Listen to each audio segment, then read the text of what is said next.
ক্ষীণ দৃষ্টিতে সামনে থাকা পুরুষটির দিকে চেয়ে আছে আয়েন্দ্রি। চটপটে দুই চোখে আজ ম্লানতা, উচ্ছলতায় তরতরিয়ে থাকা আয়েন্দ্রি আজ নিভে যাওয়া মোমবাতি। তার সারা অঙ্গে ভয়, আতঙ্কে বিবশ হয়ে আছে। পরনে তার লাল বেনারসি, চোখে মোটা কাজল হতে চুইয়ে পড়ছে লালিমা ভরা। দৈক্ষিণ নোনতা স্বচ্ছ শীতল জলের নহর, মাথায় দেওয়া ঘোমটার বাইরের অংশ ঝুলে আছে টিকলি। তার সরু লম্বা ভ্রুজোড়া মাঝ বরাবর কুঞ্চিত, কপালের ঠিক মাঝখানটায় দাঁড়িয়ে আছে ফিকে দুটো ভাঁজ। আয়েন্দ্রি কাঁদছে, কিন্তু তাতে শব্দের কোনো জোগান নেই। দূরে কাউচে বসে আছেন আলফা সাহেব, ভদ্রলোক ভয়ে তটস্থ।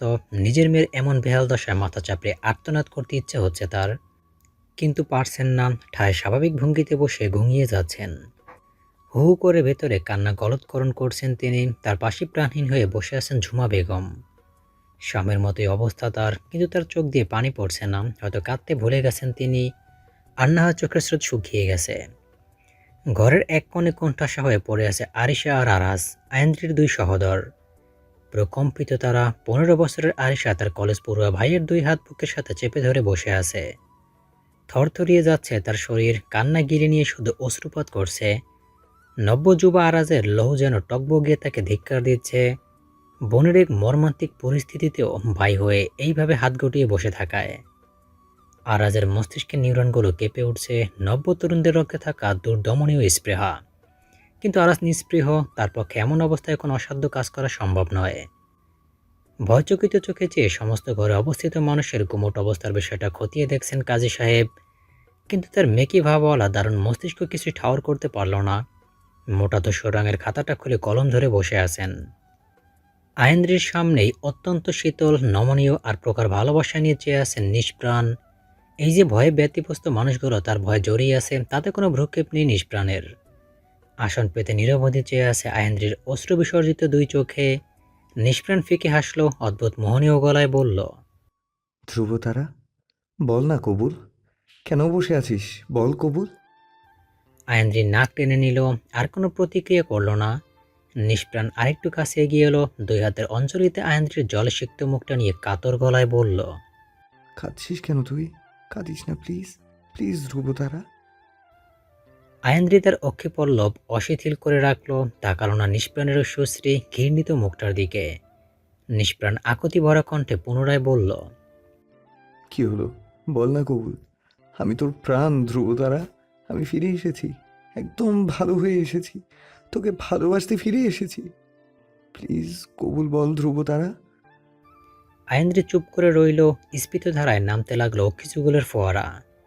হুট করে একটা দীর্ঘ চুমু খেলো আয়েন্দ্রির অধরে নিষ্প্রাণ। আয়েন্দ্রি জ্বলে উঠল, সজোরে এক চর বসিয়ে দিল নিষ্প্রাণের গালে। নিষ্প্রাণ স্মিত হাসল, অধর চড়িয়ে মৃদু হাসল, অধরটা প্রসারিত করে হাসির মাত্রা বাড়াতে থাকলো। বিস্তৃত অদরে ঘর কাঁপিয়ে হাসল নিষ্প্রাণ। কেঁপে উঠল কাজী সাহেবের অন্তরাত্মা। ভরকে গেল ঝুমা বেগম। আরাজ আর আরিশে স্তব্ধ হয়ে গেল। উন্মাদের মতো হাসতে থাকা নিষ্প্রাণ তার হাসি বন্ধ করে ক্রূর কণ্ঠে বলল, তুই তোর বাবা মাকে খুব ভালোবাসিস তাই না ধ্রুবতারা? তোর ভাই বোনদেরও? কিন্তু কিন্তু আমি আমি শুধু তোকে ভালোবাসি, খুব ভালোবাসি। দেখ, তাই তো আজ 2 বছর পরও আমি তোর কাছে ফিরে এসেছি। এতটা নিষ্ঠুর হোস না ধ্রুবতারা। কবুল বল, কবুল বলে তুই আমার হয়ে যা। আমি সত্যি ভালো হয়ে গেছি রে। তুই আমাকে আবার আগের নিষ্প্রাণ বানাস না, তাহলে আমি কাউকে ছাড়বো না। জানিস তো আমি প্রাণহীন, তাই কারো প্রাণ নিতে আমার বিন্দুমাত্র মায়া হয় না। কিন্তু তুই নিষ্প্রাণের প্রাণ। আমার হয়ে যা ধ্রুবতারা। আমি আমার জীবন পাল্টে নিব তোর জন্য। একদম ভালো হয়ে যাব, তোর প্রাণ হয়ে যাব। অক্ষিপট শীতল করে তার ওঠানামা করছে আয়েন্দ্রি। সামনে থাকা অতীব সুদর্শন কিন্তু ভয়ঙ্কর, অতি নরম কিন্তু প্রকোপিত, মিষ্টভাষী কিন্তু হিংস্র পুরুষটিকে সহ্য হচ্ছে না আয়েন্দ্রির। কিন্তু ভাগ্য যে অসহায়। তার অসহায়ত্বের চরম বিপর্যয়ে আজ আয়েন্দ্রি ভেঙে যাওয়া কাচের গুঁড়ো, যাকে নিষ্প্রাণ তার উত্তাপে বিগলিত করে নতুন রূপ দিতে চায়। কিন্তু তাতে নারাজ আয়েন্দ্রি। এই পুরুষটিকে সে ভালোবাসতে পারে না, কশ্চিন কালেও না। নিষ্প্রাণ অধৈর্য হয়ে উঠল, তার শরীরের সমস্ত শিরা উপশিরা বেয়ে কটমটিয়ে উঠল শান্ত রক্তকণিকা। বাসর ঘরের সমস্ত জিনিস এলোমেলো করে আরাজ আর আরিশার দিকে এগিয়ে যেতেই নিষ্প্রাণের কর্ণরোধে ভেসে আসে সেই সুর। আয়েন্দ্রি তার নিষ্প্রভ গলায় বলল, কবুল। থমকে যায় নিষ্প্রাণ, চোখ বন্ধ করে এক দীর্ঘশ্বাস টেনে নেয় বক্ষ পিঞ্জিরায়। আবারও সেই চিকন মনোহরণী কণ্ঠ। কবুল। নিষ্প্রাণের প্রাণ যেন ক্রমশ তার ডালপালা মেরে বিচরণ করলো তার পুরো শরীরে। রক্তে রক্তে বয়ে চলল খুশির বার্তা। রুষ্ট ক্রোধিত নিষ্প্রাণ ক্ষণপলেই শান্ত সমাহিত হয়ে গেল। আয়েন্দ্রি তার সুকণ্ঠে পুনরায় জপ করে। কবুল। কাজী সাহেব তার আটকে রাখা নিঃশ্বাস ফেললেন, তড়িঘড়ি কাগজপত্রের কাজ শেষ করে প্রস্থান করলেন। পিছু ফিরে তাকালেন না, যেন ক্ষুধার্ত বাঘের থাবা থেকে মুক্তি পেলেন তিনি। নিষ্প্রাণ চঞ্চল পায়ে আন্দ্রির সামনে এসে বসে। আয়েন্দ্রি নির্বিকার চেয়ে আছে। হতজীব সে। নিষ্প্রাণ গাল ভর্তি হাসল, কৃতজ্ঞতার সুরে বলল, থ্যাঙ্কস ধ্রুবতারা। আজ থেকে তুই শুধু আমার, শুধু আমার। তোর সর্বত্র শুধু আমার অধিকার। এই নিষ্প্রাণের প্রাণ তুই, আমার জীবনের একমাত্র সত্য তুই, আমার আধার আকাশের ধ্রুবতারা তুই। এই পৃথিবীর সমস্ত সুখ তোর পায়ে ভুলণ্ঠিত করব আমি। ভালোবাসবো তোকে আমি। আমার নতুন পৃথিবী সাজাবো তোকে নিয়ে। সেখানে শুধু তুই আর আমি থাকবো, আর কেউ না। একটা আলো ঝলমলে ডুপ্লেক্স বাড়ির সামনে থামে নিষ্প্রাণের ব্ল্যাক মার্সিডিজ। জানালা দিয়ে একবার বাড়িটির দিকে তাকায় নিষ্প্রাণ, তারপর ঘাড় ঘুরিয়ে ম্লান মুখের অধিকারিণী আয়েন্দ্রিকে দেখে। মিষ্টি এসে বলল, নাম ধ্রুবতারা, এটা আমাদের বাড়ি। আয়েন্দ্রি নামলো না, সেভাবেই পাথর মূর্তির মতো বসে রইল। গাড়ি থেকে নেমে আসেন নিষ্প্রাণ। আয়েন্দ্রের দিকটায় গিয়ে আলগোছে গাড়ি থেকে নামিয়ে আনে তাকে। আয়েন্দ্রে যেন নিঃশ্বাস নিতেও ভুলে গেছে। এক যন্ত্রচালিত ডিভাইসে বাড়িটার সামনে এনে দাঁড় করায় আয়েন্দ্রিকে নিষ্প্রাণ। নিম্নদিকে পতিত অক্ষিযুগল প্রশস্ত হয় আয়েন্দ্রির। ধীরে ধীরে চিবুক উঁচু করে তাকায় সে। আচম্বিত হয় আয়েন্দ্রি। রাতের আধারেও বাড়িটি ঝলমল করছে। এর দোতলায় কাচের বেড়া দেওয়া খোলা বারান্দার দুই পাশে দুটো করে 4টা গোলক লাইট লাগানো। যত্ন সহকারে তার উপর ছাউনির ব্যবস্থাও আছে, যাতে করে বৃষ্টিতে তা ভিজে না যায়। নিচতলায় দরজার বাইরের করিডোর, তার দুই পাশে ফুলের টব দিয়ে ঘেরাও দেওয়া, সেখানে কোনো রেলিংয়ের ব্যবস্থা করা হয়নি। দোতলা বারান্দার দিকে নিচে ঝুলন্ত লাইট, যা বাড়ির সামনের দিকটাকে আলোকিত রাখে। বাড়িটির উত্তর দক্ষিণে 1 কাঠার মতো জায়গা ফাঁকা। তারপর থেকে বসত বাড়ি। বাড়িটির চারপাশে বাউন্ডারি, আর বাউন্ডারির ভেতরে বাইরে থেকে দেখা সম্ভব নয়। বিস্ফোরিত নয়নে তা দেখতে থাকে আয়েন্দ্রি। সে যতটুকু জানে নিষ্প্রাণ একটা মেসে থাকতো, কিন্তু এই বাড়ি, চকিতে বলে ওঠে নিষ্প্রাণ। কি রে, কি দেখছিস এমন করে? এটা আমাদের বাড়ি, আজ থেকে আমরা এখানেই থাকবো। হুট করে কোলে তুলে নেয় আয়েন্দ্রিকে নিষ্প্রাণ। হকচকিয়ে যায় সে। ভীতসন্ত্রস্ত আয়েন্দ্রি গলা আঁকড়ে ধরে নিষ্প্রাণের। নিষ্প্রাণ স্মিত হাসে, আবেগী গলায় বলল, সিঁড়ি বেয়ে উঠতে তোর কষ্ট হবে। বাড়ির সামনে যেতেই ওয়াচম্যান দরজা খুলে দেয়। ওয়াচম্যান আরিফ উপরের দিকে তাকালো না, নির্দ্বিধায় নিজের কাজ করলো। আর চোখে একবার তারিফের দিকে তাকালো আয়েন্দ্রি। ছেলেটা কেমন অদ্ভুত। সমতল থেকে একটু উঁচুতে বাড়িটি। নিষ্প্রাণ সিঁড়ি বেয়ে উঠতে উঠতে বিগলিত গলায় বলল, ভয় পাস না ধ্রুবতারা, এখন তো আমি তোর স্বামী। এই বাড়িটি একদম আমাদের স্বর্গনীর হবে। এইখানে হবে তোর আর আমার বাসর। আজ তোকে আমি আমার সর্বস্ব দিয়ে ভালোবাসবো, আদর করবো তোকে। এই 2 বছর তোর থেকে দূরে থেকে কতটা পিপাসার্থ আমি, তুই জানিস না। তোর ভালোবাসার সুধায় আজ সেই পিপাসা মেটাবো আমি। গলা জড়িয়ে রাখা হাতে খামচি মেরে ওঠে আয়েন্দ্রি। গা ঘিনঘিন করে ওঠে নিষ্প্রাণের কথায় তার। আলতো হাসে নিষ্প্রাণ, মোলায়েম গলায় বলল, মেরে ফেলবি আমাকে? তার আগে তোর ভালোবাসায় তো সিক্ত হতে দে। দরজার সামনে এসে থামে নিষ্প্রাণ। মালয়েশিয়ান কাঠের দরজার উপরে অংশে একটা কোটর করা, যা লক করা। নিষ্প্রাণ কোল থেকে নামায় আয়েন্দ্রিকে। আয়েন্দ্রির লাল বেনারসি অগোছাল হয়ে আছে। নিষ্প্রাণ পকেট থেকে একটা ছোট চাবি বের করে সেই লক খোলে। সেখানের একটা সুইচ চাপ দিতে সেখানে তাকে ইলেকট্রিক ডিভাইস থেকে লেজার বেরিয়ে নিষ্প্রাণের রেটিনা স্ক্যান করতেই স্বয়ংক্রিয়ভাবে দরজাটা খুলে যায়। বিস্ময়কর দৃষ্টিতে তা অবলোকন করতে থাকে আয়েন্দ্রি। আয়েন্দ্রিকে ভেতরে নিয়ে আসে নিষ্প্রাণ। আয়েন্দ্রি যেন কোনো ঘোরের মধ্যে আছে। বিশাল ড্রয়িং রুম যেন দিনের আলোর মতো ঝলমল করছে। একপাশে কাউচ রাখা 2 সেট, অপর পাশে অত্যন্ত নান্দনিক ডিজাইনের ডিভান। দেয়াল জুড়ে বিশ্বসেরা চিত্রকরদের চিত্রকর্ম। উত্তরের দেয়াল ঘেঁষে বক্রাকৃতির সিঁড়ি, দক্ষিণ দিকে ডাইনিং আর কিচেন স্পেস। আয়েন্দ্রির রুদ্ধশ্বাসে দেখতে থাকে সব। তৎক্ষণাৎ আলতো করে শাড়ির ফাঁক গড়িয়ে আয়েন্দ্রির কোমর জড়িয়ে ধরে নিষ্প্রাণ। নিষ্প্রাণের স্পর্শে যেন সম্বিত ফিরে পায় আয়েন্দ্রি। ছোটার চেষ্টা করতে নিষ্প্রাণ বলিষ্ঠ হাতের চাপ প্রয়োগ করে আয়েন্দ্রির উদরে। আয়েন্দ্রি রাগে ফুঁসে ওঠে, দোহাতের খামচি বসাতে থাকে নিষ্প্রাণের হাতে। তাতে কিঞ্চিত বিচলিত নয় নিষ্প্রাণ। চেপে ধরে নিজের সাথে আয়েন্দ্রিকে। আয়েন্দ্রির পিঠ থেকে নিষ্প্রাণের তপ্ত দৃঢ় বক্ষস্থলে। আয়েন্দ্রির কাঁধে চিবুক রাখে নিষ্প্রাণ, সাবলীল গলায় বলল, তুই একটুও বদলাসনি, এখনো সেই রাগ। কিন্তু বিশ্বাস কর, এই 2 বছরে তুই কিন্তু আরো বেশি সুন্দরী হয়েছিস। যাকে বলে পাগল করা সুন্দরী। আমাকে পাগল করেছিস তুই, ধ্রুবতারা। আমি নিজ হাতে আমাদের বাসর ঘর সাজিয়েছি তোর প্রিয় বেলি ফুল দিয়ে। সারা বিছানায় গোলাপের পাপড়ি ছড়িয়েছি তোর প্রিয় হার্ট শেপ বেলুন আর গন্ধরাজ দেয়াল জুড়ে। সেখানে তুই আর আমি থাকবো। আজ তোর উপর শুধু আমার অধিকার থাকবে। তোর প্রেমে মত্ত হব আমি। আয়েন্দ্রি কাঁদল না। গত 2 বছর একবারও ভাবেনি ধ্বংসাত্মক মানুষটা আবার তার জীবনে ফিরে আসবে। নিষ্প্রাণ বেপরোয়াভাবে ছুতে থাকে আয়েন্দ্রিকে। ঘৃণায় লুপ্ত হয়ে যাচ্ছে আয়েন্দ্রির সকল অনুভূতি। নিষ্প্রাণ পেছন দিকে হেলে আবারও কোলে তুলে নেয় আয়েন্দ্রিকে। আয়েন্দ্রি নির্বিকার, যেন সে কোনো খেলনা যাকে নিয়ে খেলছে নিষ্প্রাণ। বেডরুমে আসতেই আয়েন্দ্রির বিস্ময় যেন 7 আসমান ছিল। এমনটাই চেয়েছিল আয়েন্দ্রি, এমন করে সাজাতে চেয়েছিল, কিন্তু স্বামী নামের পুরুষটি ছিল অন্য কেউ। আয়েন্দ্রিকে বিছানায় বসায় নিষ্প্রাণ। গভীর দৃষ্টি দিয়ে দেখতে থাকে আপাদমস্তক আয়েন্দ্রিকে। আয়েন্দ্রি অপ্রস্তুত হয়, শাড়ি টেনে নিজের নিষিদ্ধ জায়গাগুলো ঢাকার চেষ্টা করে। ফিসেল হাসে নিষ্প্রাণ, ঠেসমারা গলায় বলল, কি লুকাস আমার কাছ থেকে? এখন তো তোর সবটা আমার। সে অধিকার অর্জন করেছি আমি। নিষ্প্রাণ এগিয়ে এসে আয়েন্দ্রির কাছে। তার পদ্মকমল ওষ্ঠধর চুম্বকের ন্যায় আকর্ষণ করছে নিষ্প্রাণকে।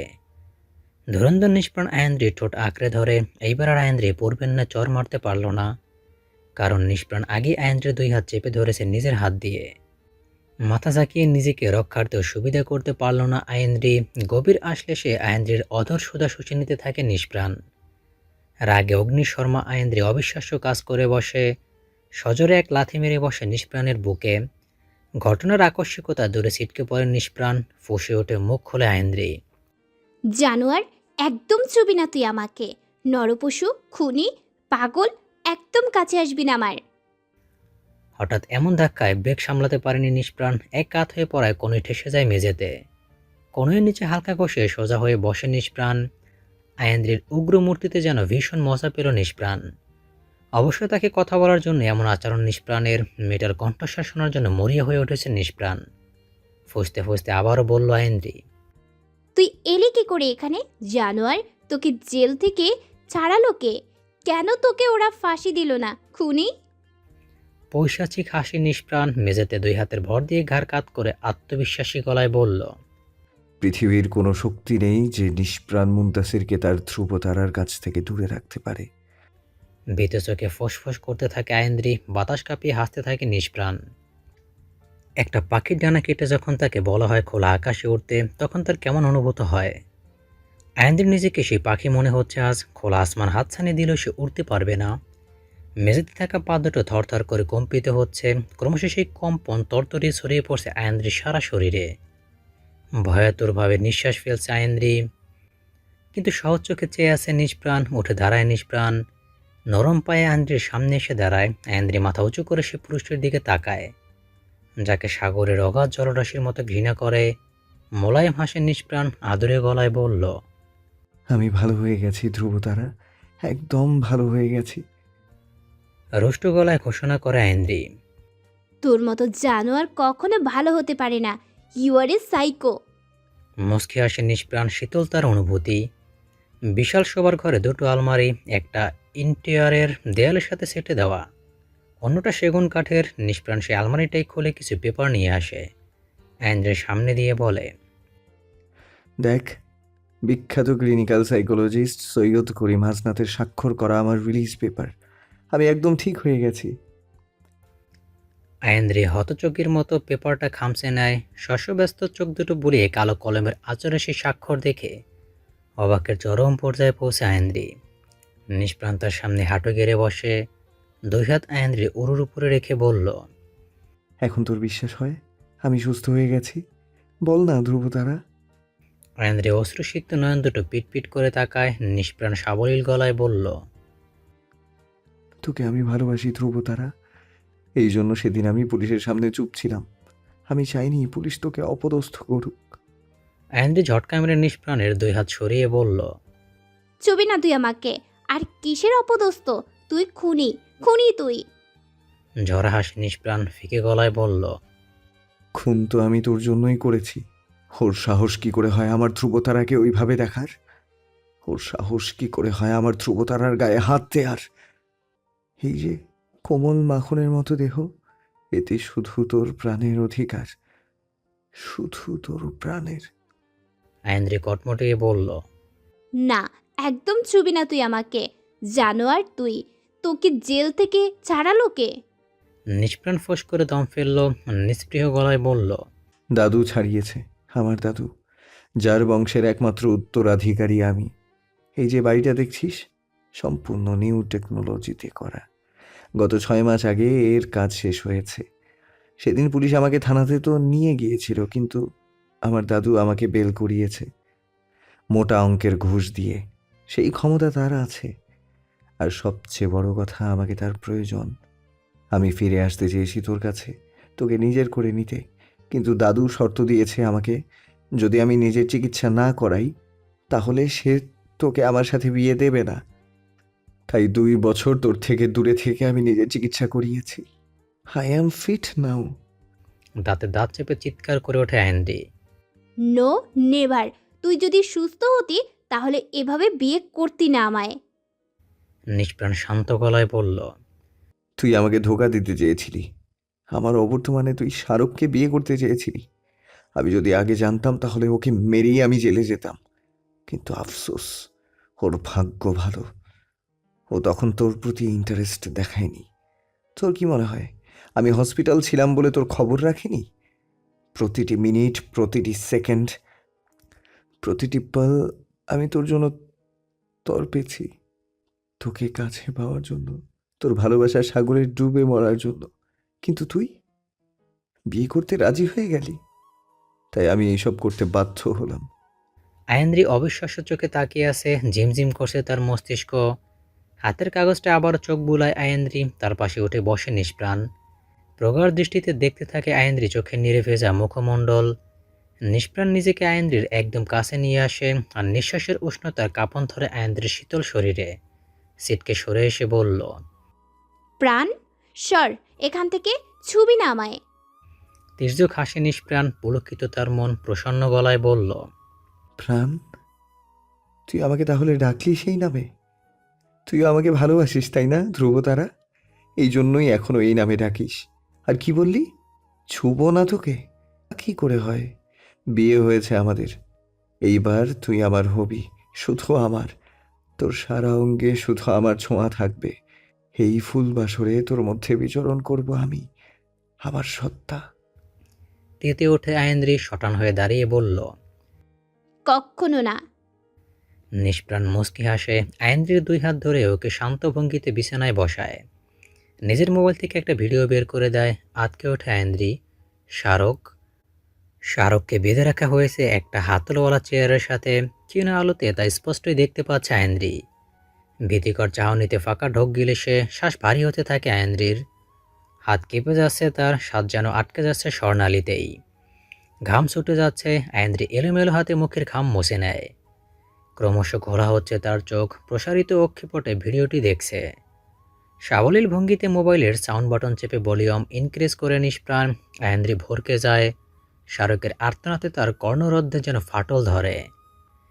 একটা 12 ফুট দৈর্ঘ্য আর 14 ফুট প্রস্থের কক্ষে বন্দি করে রেখেছে শাহরুখকে। কক্ষটির মধ্যে শুধুমাত্র একটাই 60 ওয়াটের বাল্ব।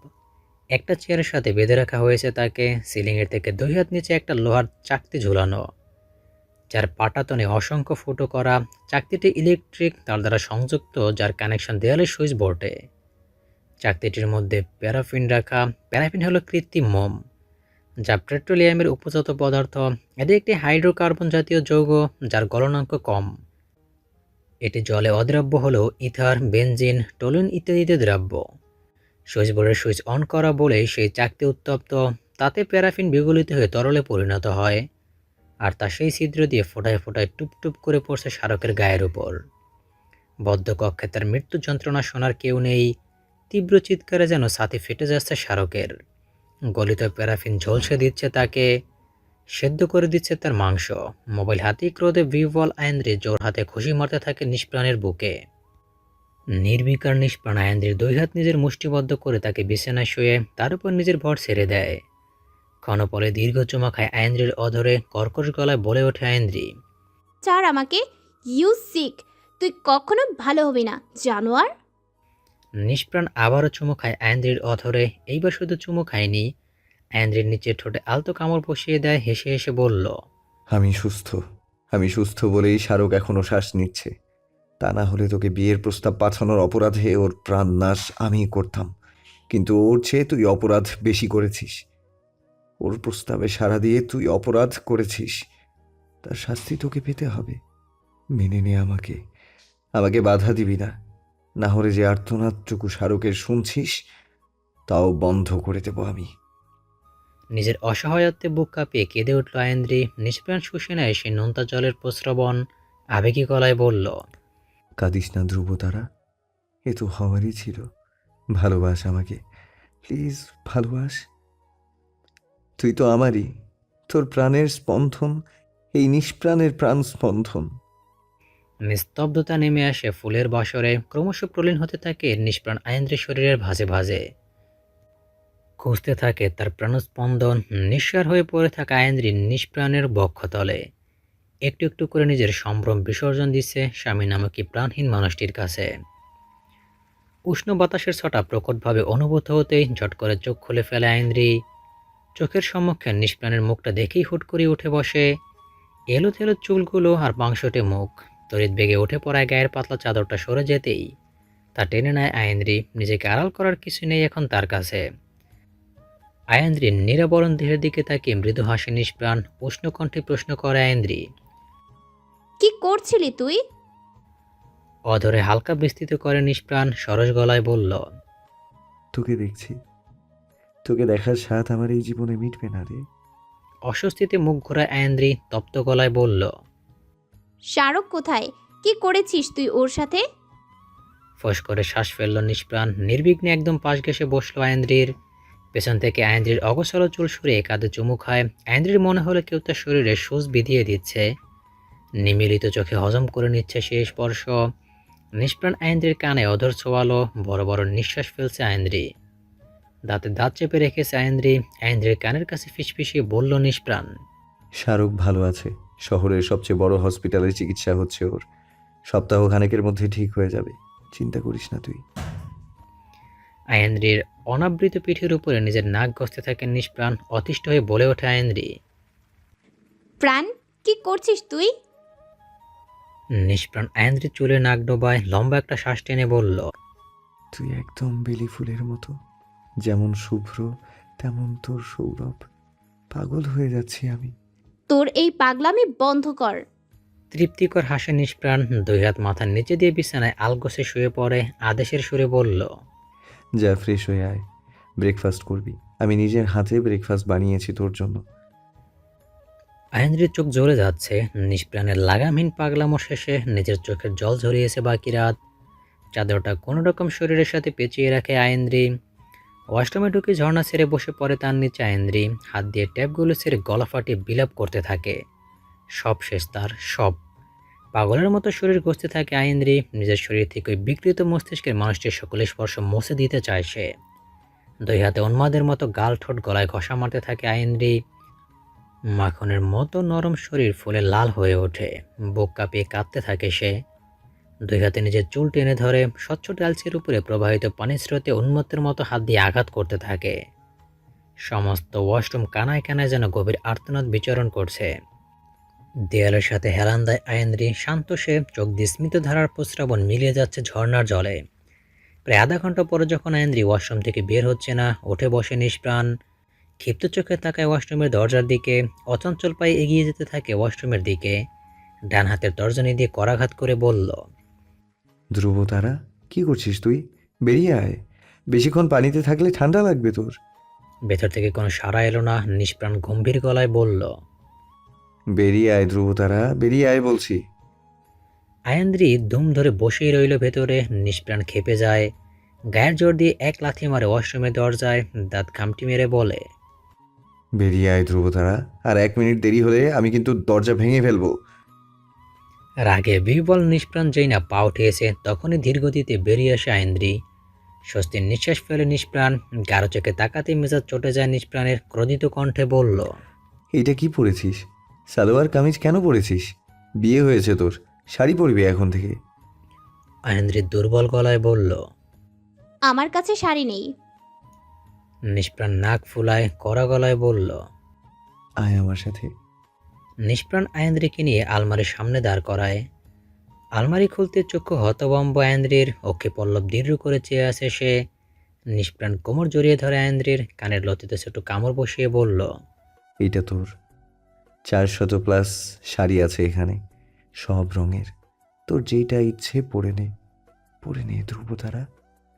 আয়েন্দ্রির শীতল গালের সাথে নিজের তপ্ত গাল ছুঁয়ে রাখে নিষ্প্রাণ। নিষ্প্রাণকে ছাড়িয়ে একটা লাইট ব্রাউন রঙের শাড়ি নিয়ে এগিয়ে যেতেই থমকে যায় আয়েন্দ্রি। নিষ্প্রাণ অদ্ভুত আবদার করে বসে আকুটে গলায় বলল। এখানেই চেঞ্জ কর। ক্ষুণ্ণ গলায় বলে ওঠে আয়েন্দ্রি। না। আয়েন্দ্রি এগিয়ে যায় ওয়াশরুমের দিকে। নিষ্প্রাণ আয়েন্দ্রির হাত টেনে ধরে নিজের বুকের মধ্যে নিয়ে নেয়। আয়েন্দ্রির মুখ লেপটে থাকা তার ভেজা চুল সরিয়ে তার গালে হাত রাখে নিষ্প্রাণ।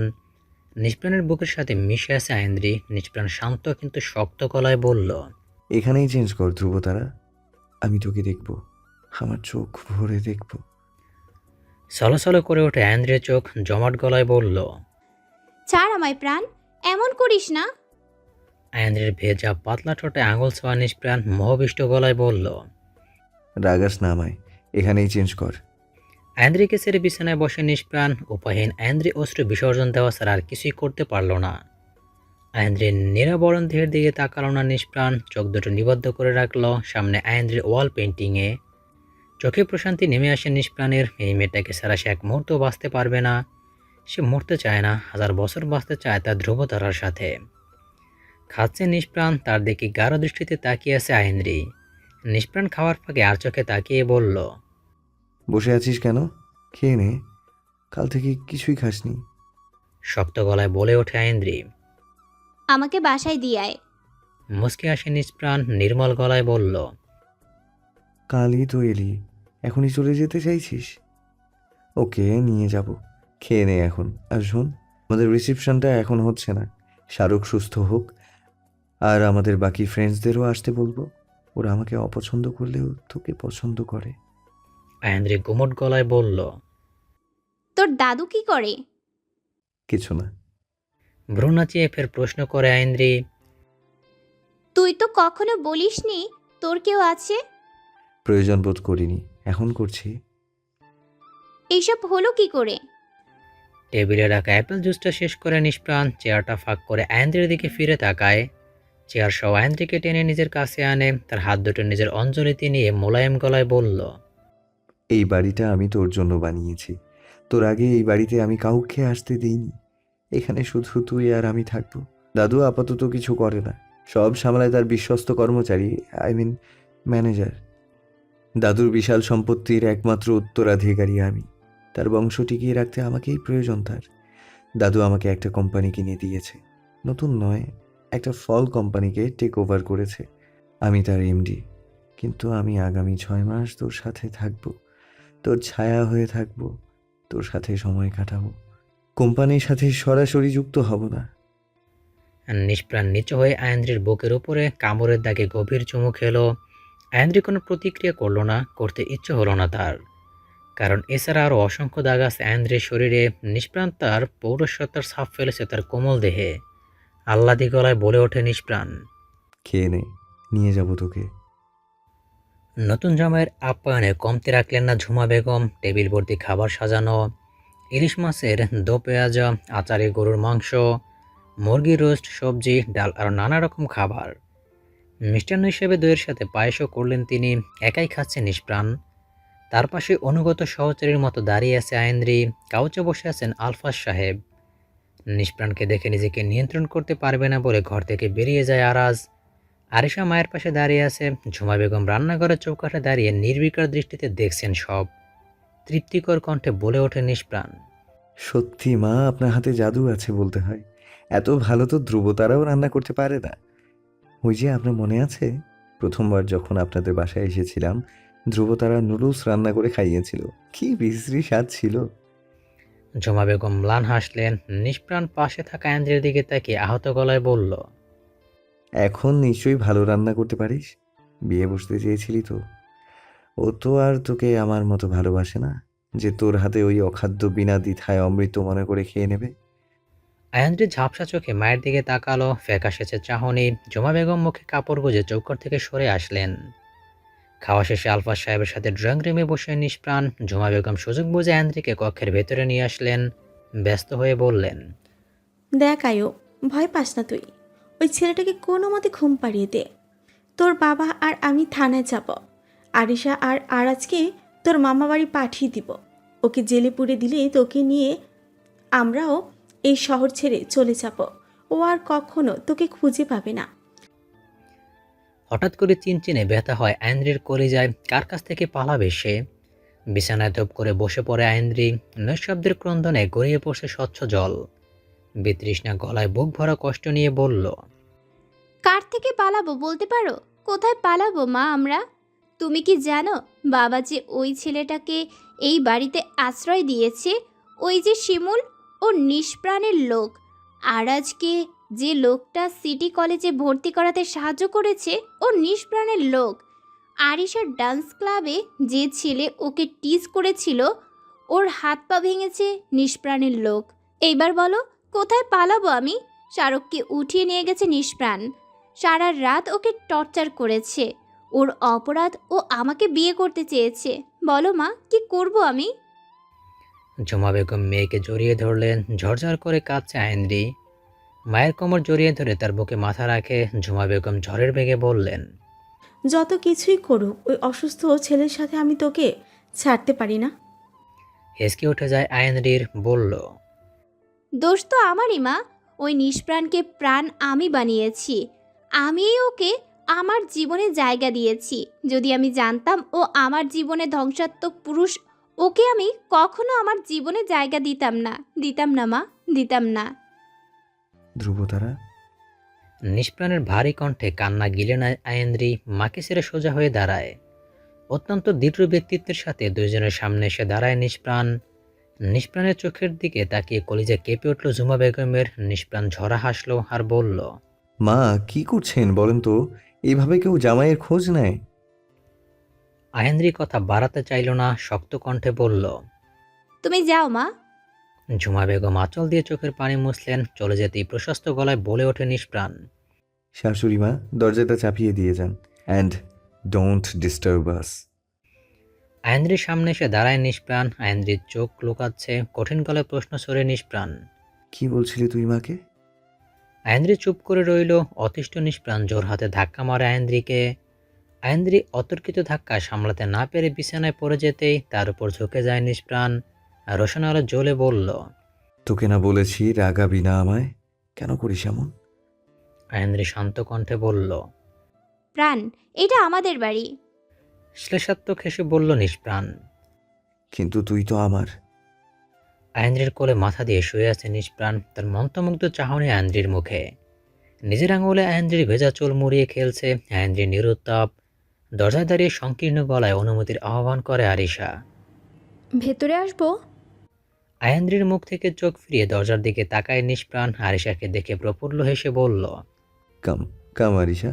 আরিশা গুটি গুটি পায়ে ভেতরে এসে দাঁড়ায়। অপ্রস্তুত হয় আয়েন্দ্রি। নিষ্প্রাণ এখন আয়েন্দ্রির ভেজা চুল নিয়ে খেলছে। আরিশা অদ্ভুত দৃষ্টিতে বোনকে দেখে। হাঁটু অব্দি ফ্রক পরা আরিশা ঘটনার গম্ভীরতা আঁচ করতে পারল না। সে ভাঙা ভাঙা গলায় বলল, আপু, সারাক ভাইয়ের বাবা এসেছে, তোমাকে ডাকছে। নিষ্প্রাণ চুলের ডগা সোজা করে নাকের নিচে খাঁচড়াতে ধরে নির্বিঘ্ন গলায় বলল, আরিশা, বলতো মোচ রাখলে আমাকে কেমন লাগবে? আরিশা ভয়ে ভয়ে তাকায় নিষ্প্রাণের দিকে। যেদিন নিষ্প্রাণকে জেলে নিয়ে যায় পুলিশ, সেদিন কিছু বুঝতে না পারলেও আয়েন্দ্রির পাগলের মতো কর্মকাণ্ড দেখে এতটুকু বুঝতে পেরেছে এই ছেলে ভয়ঙ্কর কিছু করেছে তার বোনের সাথে। আরিশা কোনো জবাব দিল না। নিষ্প্রাণ আরিশার দিকে নজর ক্ষেপণ করে। চোখের ইশারায় আরিশাকে ডাকতেই আরিশা দ্বিধাগ্রস্তের মতো মেপে মেপে পা ফেলে এগিয়ে আসে। নিষ্প্রাণ উজ্জ্বল হাসে, পকেটে হাত দিয়ে একটা পেন্ডেন্ট বের করে আরিশার দিকে এগিয়ে দিয়ে বলে। এটা তোমার জন্য, নাও।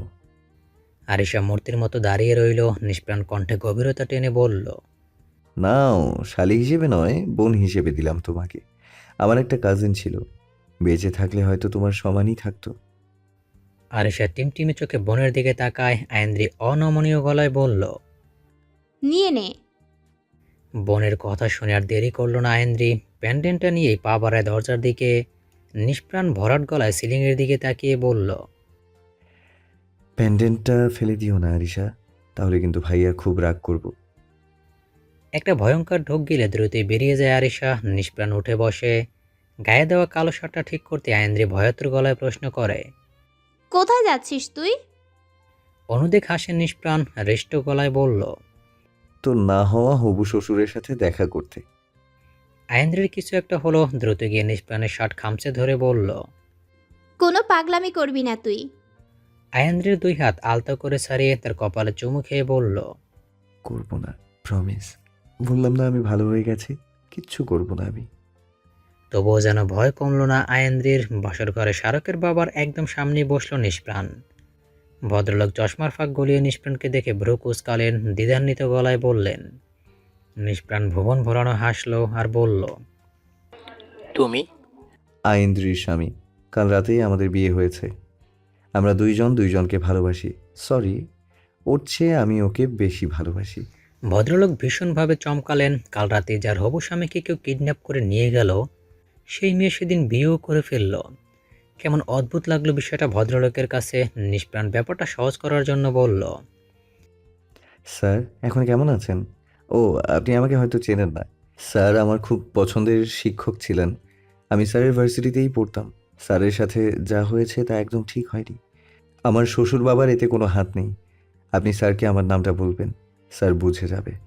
আমার নাম নিষ্প্রাণ মুনতাসির, ব্যাচ 2015, কেমিস্ট্রি ডিপার্টমেন্ট। ভদ্রলোক অবিশ্বাস্য নজরে শ্রবণ করলেন পুরো কথা, কিন্তু হকচকিয়ে বললেন। তুমি কি করে জানো শার্কের কথা? নিষ্প্রাণ মোলায়েম হেসে বলল। আরিশা ভরকে যায়, সে তো ভেতরে গিয়ে কিছু বলেনি। ভদ্রলোক একরাশ প্রশ্ন নিয়ে চলে গেলেন, শুধু নামটা মনে রাখলেন। নিষ্প্রাণ উঠে দাঁড়ায়, ঝুমা বেগমকে সালাম করে বলল। হাসিমা। ঝুমা বেগম আয়েন্দ্রির চুপসে থাকা মুখটার দিকে তাকিয়ে মিয়ে গলায় বলল। আয়ু না হয় আজ রাত এখানেই থাক, তুমি ওকে কাল নিয়ে যেও। মুস্কি হাসল নিষ্প্রাণ, আদর ভরা কর্তৃত্ব সুরে বলল। 25 বছর তো আপনাদের সাথেই কাটালো, বাকি জীবনটা না হয় আমার সাথেই কাটাক। কথা দিচ্ছি, আগলে রাখবো আপনার মেয়েকে, এই নিষ্প্রাণের প্রাণ স্পন্দন করে রাখবো। নিজের কথা শেষ করে দরজার কাছে গিয়ে থমকে যায় নিষ্প্রাণ, গম্ভীর গলায় বলল।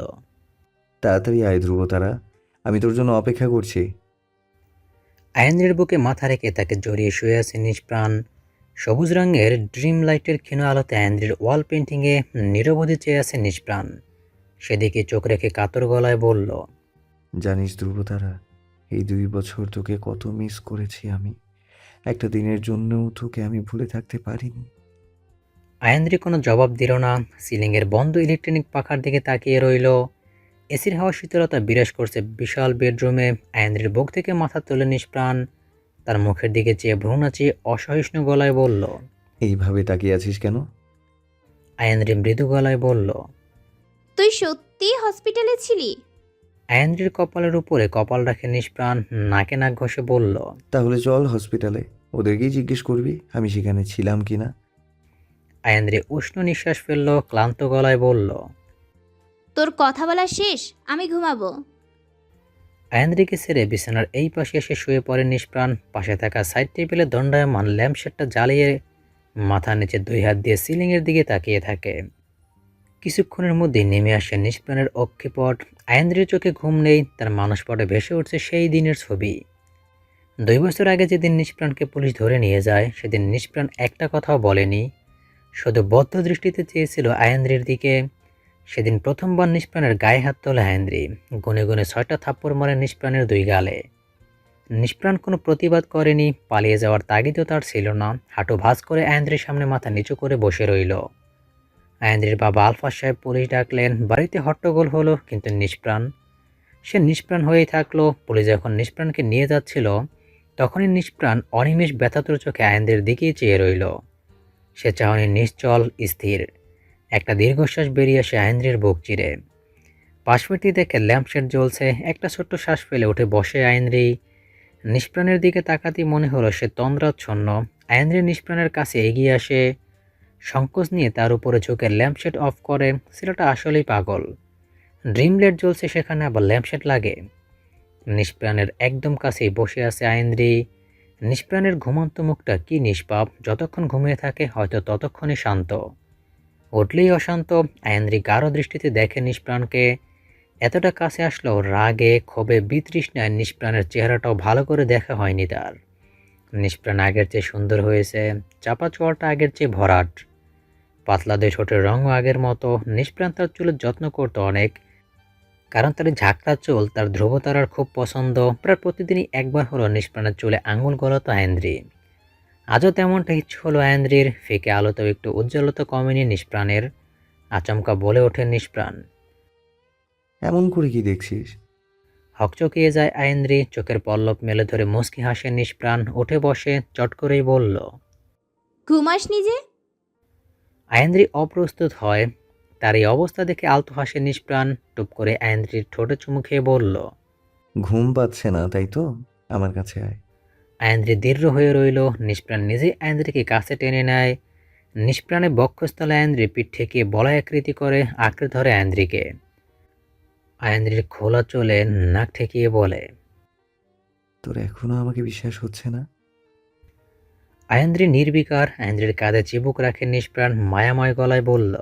ওরা সবাই কেমন আছে রে? আয়েন্দ্রি ফ্যাকাশে গলায় বলল। কারা? আয়েন্দ্রির গলার দিকে অদর ছুঁয়ে নরম গলায় বলল নিষ্প্রাণ। আয়েন্দ্রি সহজ গলায় বলল। তৃষা, কুসুম, সীমান্ত, প্রাবিশ আর শ্রেয়া। ভালো। কোথায় আছে এখন ওরা? ত্রিনা মাস্টার্স করছে, কুসুম অনার্স শেষ করে গ্রামে চলে গেছে। একবার কথা হয়েছে, বলেছে একটা প্রাথমিক বিদ্যালয়ে জব করে। প্রাবিশ নরওয়ে থাকে। সীমান্ত বাবার ব্যবসায় হাত দিয়েছে। আর শ্রেয়ার খবর তোর রাখার কথা। শেষের কথাটায় খলখল করে হেসে ওঠে নিষ্প্রাণ। আয়েন্দ্রি নিষ্প্রাণের বুক থেকে সরে বসে। নিষ্প্রাণ প্রশ্নবিদ্ধ চোখে বলল। উঠলি কেন? ঘুমাবো আমি। ওকে। আয়েন্দ্রি শুয়ে পড়ে বিছানার এই পাশটায়। নিষ্প্রাণের স্পর্শে কেমন দুর্বলতা অনুভব করছে আয়েন্দ্রি। ভয়ঙ্করী মানুষটাকে নিয়ে ভাবতেও গায়ে কাঁটা দিয়ে ওঠে আয়েন্দ্রির। কিন্তু নিষ্প্রাণের প্রাণস্পন্দন সত্যি আয়েন্দ্রিকে বিগলিত করছে। এই যে নিষ্প্রাণের বুকে পিঠ ঠেকিয়ে বসলো, নিষ্প্রাণ তাকে প্রগাঢ় মায়া জড়িয়ে ধরল। অদ্ভুত শিহরণ বয়ে গেল আয়েন্দ্রির স্থির শরীরে, যেন ভেতরের আগুনের স্ফুলিঙ্গ ছড়াচ্ছে। নিষ্প্রাণের স্পর্শ, তার তপ্ত নিঃশ্বাস, তার মুখ থেকে নিঃসৃত প্রতিটি শব্দ। ভাবতে ভাবতে ঘুমের কোলে ঢলে পড়ে আয়েন্দ্রি। কোমরের শাড়ির আঁচল গুজে টিপিক্যাল বাঙালি গৃহিণীর মতো রান্না করছে আয়েন্দ্রি। অবশ্য আয়েন্দ্রি যা রান্না করবে গোগ্রাসে তা গিলে নেবে নিষ্প্রাণ। তবুও 2 বছর রান্নার হাত চেঞ্জ হয়েছে আয়েন্দ্রির। বেশ ভালো না হলেও ভালো বলা চলে। দুপুরে রোদের তীক্ষ্ণ ফলা কিচেন রুমের জানালা ভেদ করে ঢুকছে। ও বাড়িতে তেমন রান্না করা হতো না আয়েন্দ্রির। ঝুমা বেগম নিজ হাতেই সব করতেন। আয়েন্দ্রির শুভ্র নগ্ন কোমরে হাত রাখতে চমকে ওঠে সে। অতর্কিত ছোঁয়ায় কেঁপে ওঠে আয়েন্দ্রির মস্তিষ্ক কোণ। পরক্ষণে স্বস্তির নিঃশ্বাস ফেলে সে। ততক্ষণে আয়েন্দ্রি পাখির ছানার মতো গুজে গেছে নিষ্প্রাণের বক্ষস্থলে। নিষ্প্রাণ অতলান্তিক মায়া তার উষ্ণ ছোঁয়ায় ব্যস্ত করে তোলে আয়েন্দ্রিকে। আয়েন্দ্রি কিঞ্চিত বিরক্তি নিয়ে সরল চোখে তাকিয়ে অপ্রতিভ গলায় বলল। রান্না শেষ আমার, তুই খেতে বস, আমি শাওয়ার নিয়ে আসছি।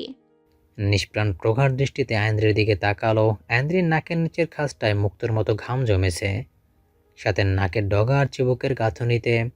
আয়েন্দ্রিকে ধরে রাখা বন্ধন আরও দৃঢ় করতে আয়েন্দ্রির নিঃশ্বাসও যেন মিশে যাচ্ছে নিষ্প্রাণের নিঃশ্বাসের সাথে। আয়েন্দ্রির চোখ তুলে অক্ষিপট প্রশস্ত করে নিষ্প্রাণের চোরা হাসির মুখটার দিকে তাকায়। ভালো করে তাকাতে আয়েন্দ্রির মনে হলো কিছু একটা মিসিং নিষ্প্রাণের ফর্সা টলমলো চেহারাটায়। আয়েন্দ্রির এরূপ চাহনিতেই ফিক করে হেসে ফেলে নিষ্প্রাণ। কপাল টান টান করে বলল। Glass missing? এই যে দেখ, চোখে লেন্স লাগিয়েছি। রোমান্সের নৌ বাধা। বলে দীর্ঘ চুমু খায় আয়েন্দ্রির ঠোঁটে। নিষ্প্রাণের বুকে আঁকড়ে ধরা 2 হাতের মুঠ শক্ত করতে হেসে ফেলে নিষ্প্রাণ। চটপটে গলায় বলল। মেরে ফেলবি নাকি? আয়েন্দ্রি অদ্ভুত স্বরে বলল। তা সম্ভব হলে অনেক আগেই করতাম। আয়েন্দ্রির কথায় থমথমে হয়ে যায় নিষ্প্রাণের মুখটা, তাকে ঘুরিয়ে পিঠ ঠেকায় নিজের বুকে। নিষ্প্রাণের হাত তখন আয়েন্দ্রির উদরের উপর চেপে রেখেছে, আহ্লাদি গলায় বলে ওঠে নিষ্প্রাণ। তোর ঘ্রাণ একদম বেলি ফুলের মতো, ইচ্ছে করে সবটা নিংড়ে নেই। তোর মনে আছে প্রাবিশের বার্থডের প্রথম দিন বিয়ার খেয়ে তোর অবস্থা কি হয়েছিল? বেহুশ হয়ে সারা রাত আমার বুকের উপর পড়ে রইলি। বিশ্বাস কর, জীবনে প্রথমবার সেদিন নিজেকে অসহায় মনে হয়েছে আমার। সারা রাত চোখ বন্ধ করতে পারিনি আমি। তোর শরীরের উষ্ণতা, সৌরভ, তোর হৃদস্পন্দন যেন আমাকে ভেঙে গুলিয়ে দিচ্ছিল। নিজেকে কি করে সামলিয়েছি সেদিন আমি বলতে পারবো না তোকে। আয়েন্দ্রি ব্যঙ্গাত্মক গলায় বলল। এখন তো তার প্রয়োজন নেই, তোর যা ইচ্ছে করতে পারিস। রাগ করে আছিস এখনো? ছাড় আমায়, আমি ফ্রেশ হয়ে আসছি। ওকে। আয়েন্দ্রি সিঁড়ি বেয়ে বেডরুমে চলে যায়। খাবার টেবিলে অপেক্ষারত নিষ্প্রাণ। দরজার বাইরে থেকে এলন মাস্তি দরজার সামনে গিয়ে দাঁড়ায় নিষ্প্রাণ। আধুনিক সকল প্রযুক্তির ব্যবহার করেছে নিষ্প্রাণ তার প্রাণস্পন্দনকে নিজের করে রাখতে। দরজার পাশেই লাগানো বোর্ডে কতগুলো ডিজিট লেখা, সেখান থেকে কিছু ডিজিট চাপতেই দরজার মাঝখানে ছোট জানালার মতো খোপড়িটা খুলতেই বাইরে থাকা সিকিউরিটি গার্ড একটা খাম ধরিয়ে দেয় নিষ্প্রাণের হাতে। এই দরজাটা নিজেই অর্ডার করে বানিয়েছে নিষ্প্রাণ। বেশ পুরো এই দরজার বাইরে কাঠ হলেও ভেতরে ধাতব পদার্থ আর রয়েছে ইলেকট্রনিক তারের সন্নিবেশন। খামটা নিয়ে আলতো হাতে খোলে নিষ্প্রাণ। শাওয়ার সেরে একটা নীল রঙের জুম শাড়ি পরেছে আয়েন্দ্রি। সিঁড়ি ভেঙে নামতে নামতে প্রশ্ন ছড়ে। কিসের কাগজ ওইটা? নিষ্প্রাণ গম্ভীর গলায় বলল। Invitation card. টেবিলে গিয়ে খাবার বাড়তে থাকে আয়েন্দ্রি। বিছিয়ে থাকা আঁচলটা এক ঝটকায় কাঁধে তুলে নেয়। হেয়ার ড্রায়ারে চুল শুকিয়ে এসেছে। নিষ্প্রাণকে কার্ডের দিকে গভীর দৃষ্টিতে তাকিয়ে থাকতে দেখে উৎসুক গলায় বলল। কিসের ইনভাইটেশন? নিষ্প্রাণ কোনো ভনিতা ছাড়াই সহজ গলায় বলল। দাদু যে কোম্পানিটা টেক ওভার করেছে তার মালিক নতুন একটা কোম্পানি কিনেছে। সে উপলক্ষে একটা পার্টি অর্গানাইজ করেছে। আর business partner, investor, well wisher সকলকে আমন্ত্রণ করেছে, একা নয়, স্পাউস সহ। মুহূর্তে ঘন কালো মেঘে ছেয়ে যায় আয়েন্দ্রির মুখ। নিষ্প্রাণের পাগলামি যদি সত্যি ভালো না হয় তাহলে ভয়ঙ্কর কিছু ঘটিয়ে ফেলবে সে আবার। একটা জামরঙা শাড়ি পরেছে আয়েন্দ্রি, ফুল স্লিভ কালো ব্লাউজের সাথে। আয়েন্দ্রির চুল ততটা লম্বা নয়, পিঠের 2/3 পর্যন্ত দীর্ঘ চুল, বেশ ঘন আর সিল্কি। একপাশে একটা সিঁথি করে ছেড়ে রেখেছে চুল। দেশি বিদেশি প্রসাধনীর ব্যবহারও তার চোখে মুখে। ঠোঁটে গাঢ় খয়েরি রঙের লিপস্টিক, আইলিস লাগানো, চোখগুলো ভাসা ভাসা। পার্টিতে সমাবেশিত শখানেক মানুষের মধ্যে কেমন অস্বস্তি লাগছে আয়েন্দ্রির। যদিও তার আসতে একদম ইচ্ছে করেনি, কিন্তু নিষ্প্রাণের না শোনার ধৈর্য এখন শূন্যের কোঠায়। নিষ্প্রাণ দাঁড়িয়ে আছে বটবৃক্ষের মতো আয়েন্দ্রির পাশে। সাদা শার্টের সাথে কালো ব্লেজার, বরাবরই কালো রং পছন্দ নিষ্প্রাণের, নিজেকে লুকানোর সবচেয়ে জুৎসই রং। একটা রিসোর্টে আয়োজিত এই পার্টিতে অনেক নামি দামি ব্যবসায়ীর আগমন। পায়ের নিচে দুমড়ে চলেছে সবুজ ঘাস। নির্দিষ্ট দূরত্ব অন্তর অন্তর রয়েছে ঝাউ গাছ, যাতে করা হয়েছে সাদা রঙের লাইটিং। এছাড়াও রয়েছে ঝাউ গাছের প্রান্ত ঘেঁষে অতিথিদের জন্য গোল টেবিল। বুফের ব্যবস্থাও করা হয়েছে।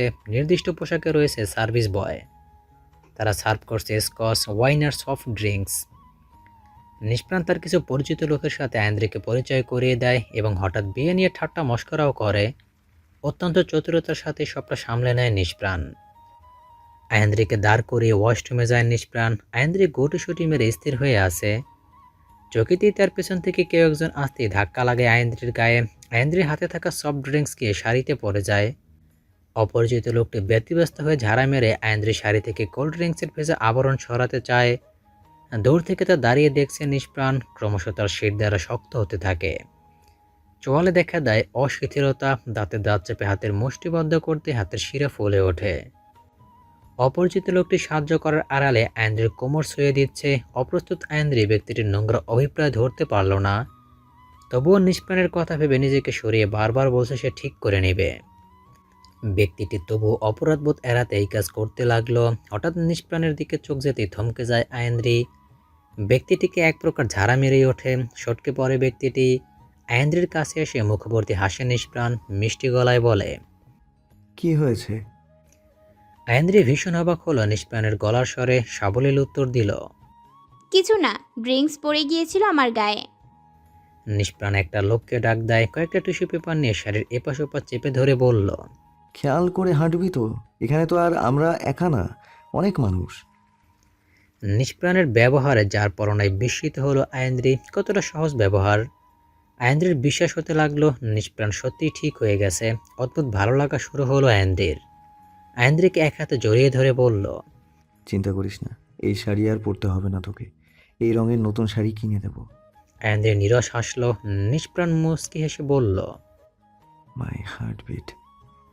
যে লোকটার আয়েন্দ্রির সাথে ধাক্কা লেগেছিল 40 বছর হওয়ার পর এখনো ব্যাচেলর সে, তাই এই ধরনের গর্হিত কাজ সে প্রায়ই করে। স্কচের চুমুক দিয়ে বিশ্রীভাবে হেসে বলল। পাশে দাঁড়ানো অন্য একজন রেড ওয়াইনে তৃপ্তিকর চুমুক দিয়ে বলল। ভাই, বয়সও তো কম হলো না, বিয়েটা করে নিলেও তো পারেন, তাহলে আর এদিক ওদিক হাত নাড়াতে হয় না। জাফর বিশ্রী হাসলো আর বলল। কথা শেষ করে চুমুক স্কচের প্রশস্ত গ্লাসে তার পেছনে দাঁড়িয়ে সবটা উৎকর্ণ হয়ে শুনছিল নিষ্প্রাণ। চকিতে একটা লোকের সাথে ধাক্কা লাগে জাফরের। লোকটা ছিল সার্ভিস বয়। শহরের উঁচুতলার মানুষ আর গরিব লোকদের মানুষ মনে করে না। হাতাপায়ের এক পর্যায়ে জাফরের মোবাইল পড়ে যায় হাত থেকে। জটলার মধ্যে থেকে তা তুলে নেয় নিষ্প্রাণ।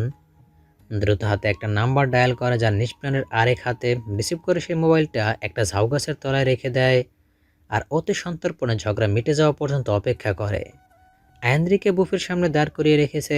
হাত ভর্তি খাবারের থালা দেখে বেহবল আয়েন্দ্রি অনিচ্ছা সত্ত্বেও একটু একটু করে খেয়ে চলেছে আর নিষ্প্রাণকে খুঁজে চলেছে। বুফের সামনে একটা পর্দা টানানো, তাই এই পাশের কিছু দেখতে পাচ্ছে না আয়েন্দ্রি। নিষ্প্রাণের আদেশ অমান্য করে সেখান থেকে নড়তেও পারছে না। জাফর ছেলেটাকে এমনভাবে মারলো যে সে নিজেই ঘেমে নিয়ে একাকার। তার 1000 টাকার জুতো নষ্ট করে ফেলেছে ছেলেটি খাবার ফেলে। ততক্ষণে নিষ্প্রাণ তার কাজ করে ফেলেছে। জাফরের মোবাইল থেকে ডায়ালকৃত কল কেটে মোবাইলটা তার পকেটে ঢুকিয়ে দেয়। নিজেকে একটু পরিষ্কার করতে ওয়াশরুমে ঢোকে জাফর। তলপেটের চাপ দিতেই কাজ শেষ করে হাত ধুয়ে সামনে থাকা আয়নার দিকে তাকাতেই চোখ পিট পিট করে জাফরের। তার পেছনে হিংস্র চোখে তাকিয়ে আছে নিষ্প্রাণ। উচ্চকুতা নিয়ে পেছন ফিরতে জাফরের মুখে একটা 4 ইঞ্চির তীক্ষ্ণ চাকু ঢুকিয়ে দেয় নিষ্প্রাণ। চাকুটা বিনা বাধা জাফরের মুখের ভেতরে কণ্ঠনালীর একটু সামনের দিকের উপরে গেঁথে যায়। জাফর হতবিহ্বল হয়ে 2 হাতে নিষ্প্রাণের হাত চেপে ধরে। চোখ দিয়ে উপচে পড়ছে পানি জাফরের। মরণ যন্ত্রণায় অস্ফুট আওয়াজ তার। নিষ্প্রাণের চোখ দিয়ে আগুনের কুণ্ডলি বের হচ্ছে যেন। দাঁতে দাঁত নিষ্পেষণ করে নাকের পাটা ফুলিয়ে ডান হাত দিয়ে জাফরের এক হাত ছাড়িয়ে নেয়। জাফর অনবরত থরথরিয়ে কাঁপছে। প্রাণ সঞ্জীবনে ফুরিয়ে আসছে তার। মুখ দিয়ে গলগলিয়ে লহুর স্লোতধারা বের হচ্ছে। নিষ্প্রাণ জাফরের ডান হাতের আঙ্গুল একটা একটা করে ভেঙে দেয়। তরপাতে থাকে জাফর। গলার নিচ থেকে বুক পর্যন্ত রক্তে জবজবে। গলা কাটা মাছের মতো কিছুক্ষণ সনসনিয়ে বেরিয়ে যায় জাফরের হাত তারাম। হাত সরিয়ে নেয় নিষ্প্রাণ। গড়িয়ে পড়ে জাফরের নিথর দেহ মেঝেতে। নিষ্প্রাণ হাতে থাকা ওয়ান টাইম গ্লাভস খুলে ফ্লাশ করে। জাফরের ভাঙা হাতের উপরে পা মারিয়ে ধরে নিষ্প্রাণ।